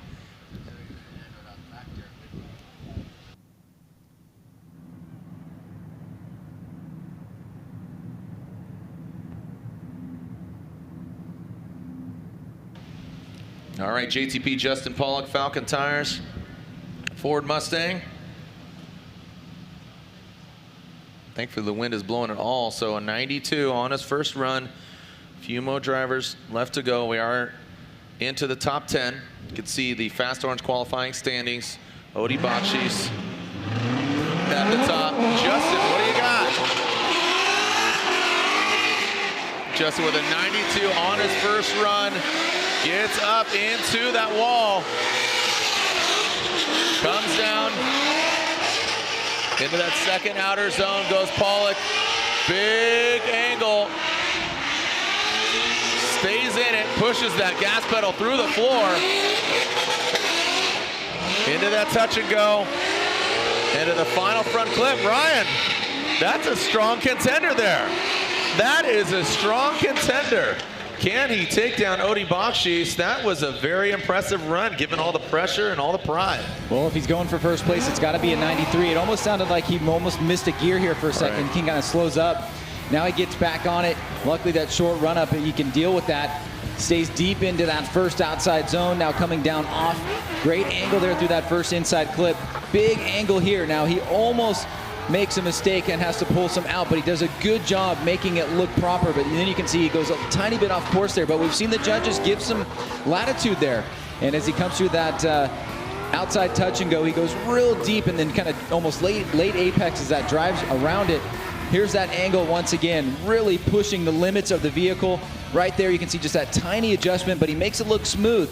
And then he's a little bit offline there as he goes up. It's a very impressive run.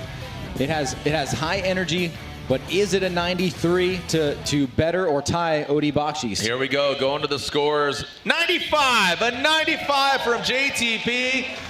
Ups the ante, and JTP, Justin Pollock, knocks down Odi Bakshis from his tower. He was in there for a moment, and it takes him out of the throne. Our Black Magic top qualifier, as it stands, JTP, Justin Pollock with a 92, and then backs it up with a 95. All right, so an 88 for Ryan Turk on his first run. Can he better it in his gum out? Next entire Toyota Racing, Toyota 86.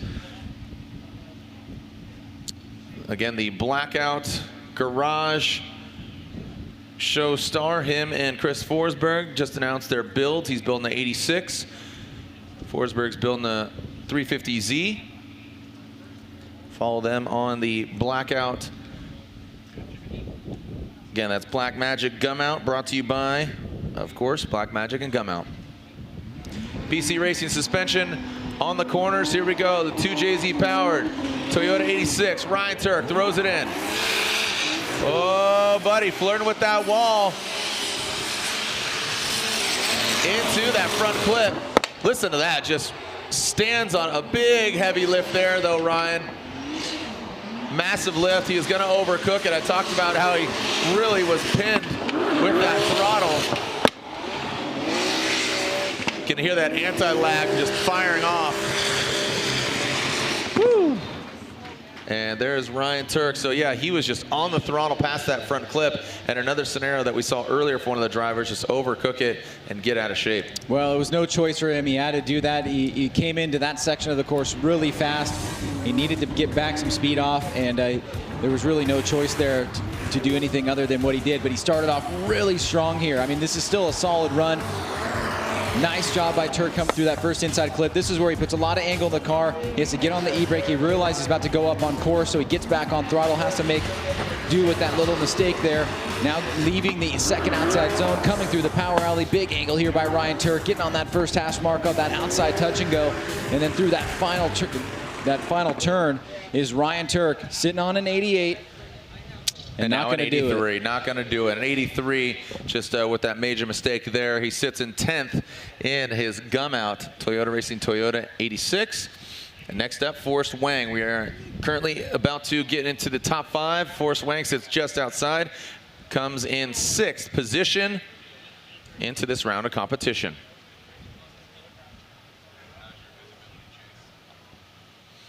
Forrest Wang, Vaptasia, Energy Innovations, Get Nuts Laboratory, Achilles Tire, S15. Forrest Wang has an 85 on his first run. He started low and then went high into the bank. See how he fares now. Looks like the smoke dissipating just enough for him to leave the start line. Here we go. Forrest Wang on his second run. Can he better an 85? Massage his way up there. Doesn't get all the way up. A fluid transition from him. Man, that thing sounds like it's like a droid. All the noises that thing's kicking out. Whew. All right, running through the gears. Give it another gear, Gary. All right, so Forrest Wang.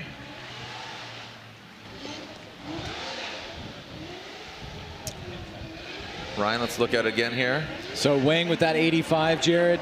It looks like he was really going for it here, but obviously he's going to sacrifice a little bit on the bank. He does not get as high as some of the other competitors that were in those 90 to 95 range that we saw just recently here with Justin Pollock. You really have to have that section of the course down, but you can see Wang here able to really do a great job on the infield, coming through the center section, dealing with the whoops very well, getting off throttle in the right places, then back on, drawing a nice line and staying consistent there. Huge angle through this section of the course. Nice fluid rotation back around. Aims just about perfectly right there between that second and third hash mark of that outside touch and go. And bouncing around a little bit there, but he finishes up and improves. An 87 on top of his 85, but take the better of the two. So an 87 puts him into 12th position. Now we are getting into the top five. The top five. Top five coming into this round of competition. Christophe Bluch coming off of that victory in Atlanta.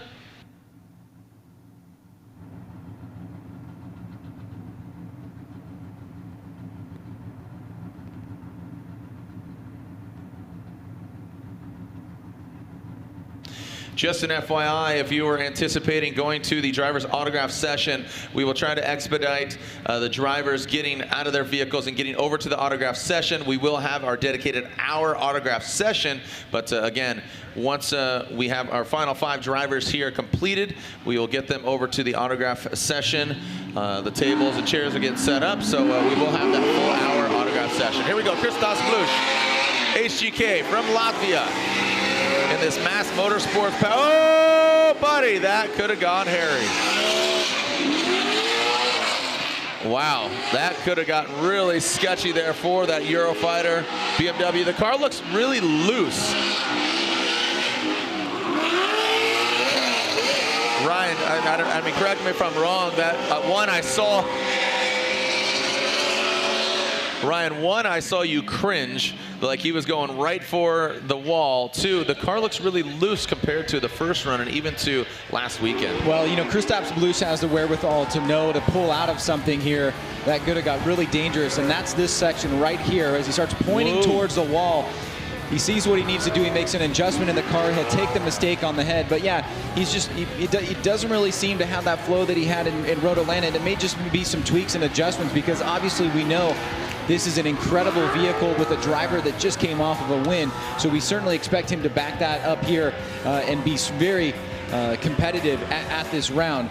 His first score was that 76. As we take a look again, this is where it gets a little bit gnarly. Right there, he starts pointing towards the wall. He adjusts. The judges will obviously look at that as a pretty sizable mistake. And 76 on his first run. 76 on his first run, as you said. So I don't know that this is going to better the first run. But either way, he will be into tomorrow's competition, and we'll see how it goes. Well, we saw an incomplete earlier when they had that big mistake, and this very well could be the same outcome, and I believe it is. So Christophe's on his first run with that 76 and an incomplete run on his second, so all the way down there in the bottom of the pack. So going from let's call it what it is, hero to 0 from Atlanta to now 76, he's going to need to swallow his pride and bring back that Latvian BA. Here we go next with James the Machine Dean. No, sorry.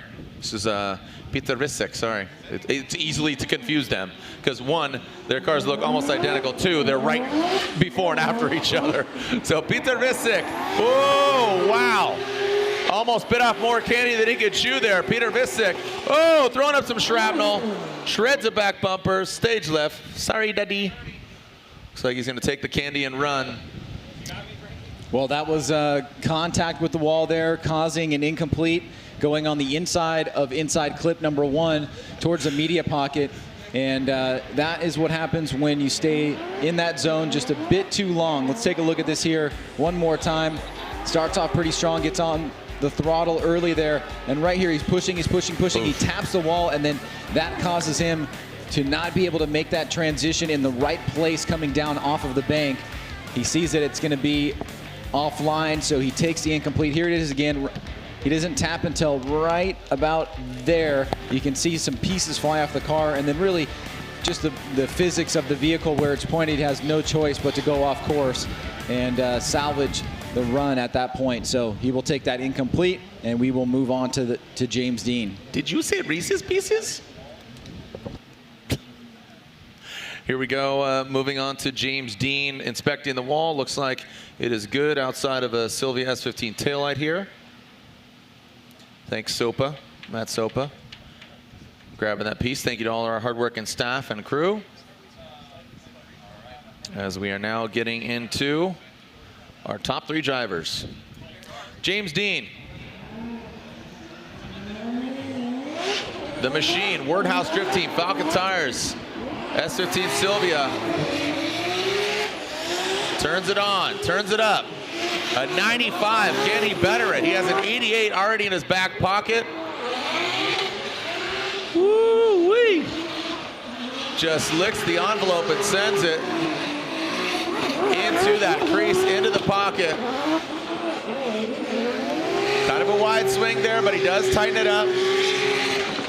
Ryan, that was definitely more fluid than Justin Pollock's. You know, Justin had that impact, you know, like that kind of amplitude, that X factor here. What do you make of James's run? Well, you know, the judges, we've noticed this round, the judges have been allowing for a couple little minute mistakes if the run is very aggressive and is really maximizing angle in these really important sections, especially on the initiation, the bank, this section of the course here. James's run is pretty aggressive. He's not making many mistakes, if any mistakes at all. And really it's going to come down to how the judges interpret the overall aggressiveness of this run, putting it together from a line and angle perspective, and also factoring in the fluidity, the initiation, how early did he catch it. He already has a great score. He's got an 88. I'm sure this is going to break into the 90s. I don't know exactly where it's going to go. James has a number of #1 qualifications in years past, and this is going to be a challenge, I think, to the #1 qualification. Let's see. All right, so an 88 on his first run, and on his second run, a 93, so it is not better than 95, but still a solid score, and I do agree with that as far as the impacts and what Justin brought to the table as compared to James Dean, and I definitely agree with the judges there, so good call, guys. So we are now into our #2, coming into this round of competition. Chris the Force Forsberg, and Chris Forsberg had an 87 on his first run. You can see he currently sits 13th, or in that unofficially area. 13th, 14th, depending on the outcome of the second run. So an 87 on his first run. The NOS Energy Drink 370Z on Nexen tires. Again, watch him and the Blackout Garage featuring him and Ryan Turk.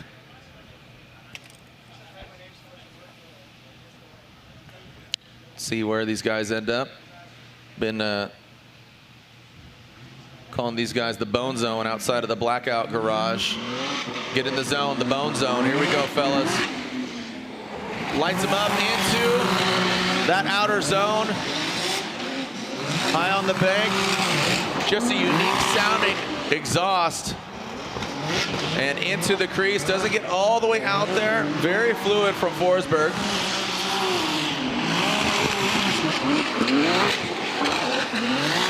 Just a unique overall sounding setup, but for this 15-year veteran of Forsberg in FD, Day one, again, 3-time FD champion.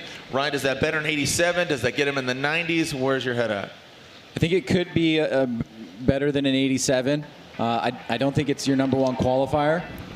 But let's take a look at it again. I think the one thing I noticed from the initiation is the initiation was a bit hesitant and took a little bit longer to get back on throttle than some of the other guys in the mid 90s. But outside that, you can see a great line.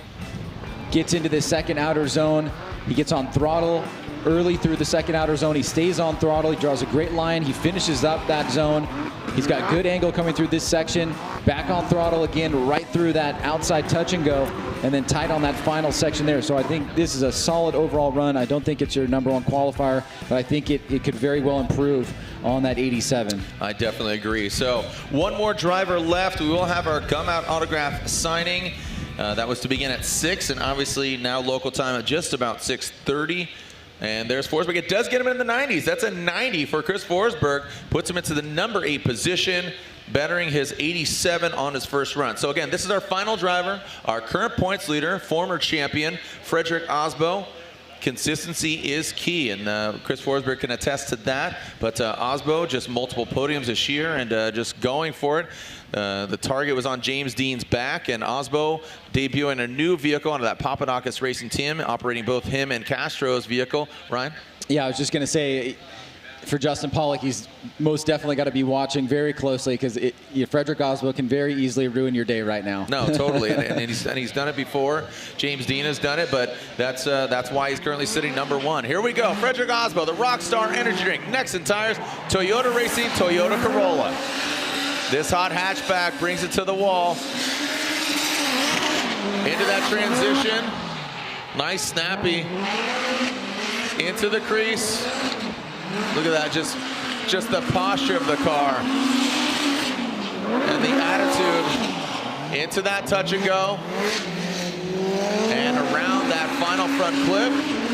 There goes Frederick Osbo. Ryan, is that enough? I'm saying no. Well, it was definitely very clinical, surgical, clean, not a lot of mistakes. Right. But I think the feeling of it, the impact of it, did it have the impact of Justin Pollock? I also kind of want to say no, but this is an overall a strong run by Frederick Osbo, and maybe we'll eat our words here, but you can see he does a great job on the bank. He was early back on the initiation. He's solid here early on the throttle, entering outside zone 2, carrying a lot of speed here. Good angle from that little vehicle as he transitions through that outside touch and go. Great job there by Osbo, and again, he's got that 90. Let's see what it is. Scores are in. Scores are in here. Is it enough? 92. I was going for the 91 estimation. Have Stefan Papadakis talking smack over here to us. I'm just kidding, not smack. Lovingly giving feedback. All right, so again, #1 qualifier, JTP, Justin Pollock in that Falcon Tires Ford Mustang. And remember the gum out GT4586. Thanks, Stefan, for pointing that out. The gum out, that's Turk over there. He's ripping around. So Ryan Turk is going to bring out his gum out Ferrari Toyota 86. There are the webcast times. Tomorrow, top 32 competition begins locally, 4:15. Top 16, national anthem, and opening ceremonies at 8 o'clock. Thanks for joining us on behalf of Ryan Sage. All our judges and staff will have Lorette Nickel join us. Do you want to say anything, Ryan? You're good? Nah, you're done? It's fine? We're good? We're fine? Again, if you're here in the building, here comes Ryan Turk and his gum out GT4586. We'll see you online tomorrow. We'll see you another time here at the Advanced Auto Parts Gauntlet presented by Black Magic. Round 4 of the Formula Drift Black Magic Pro Championship. Send it.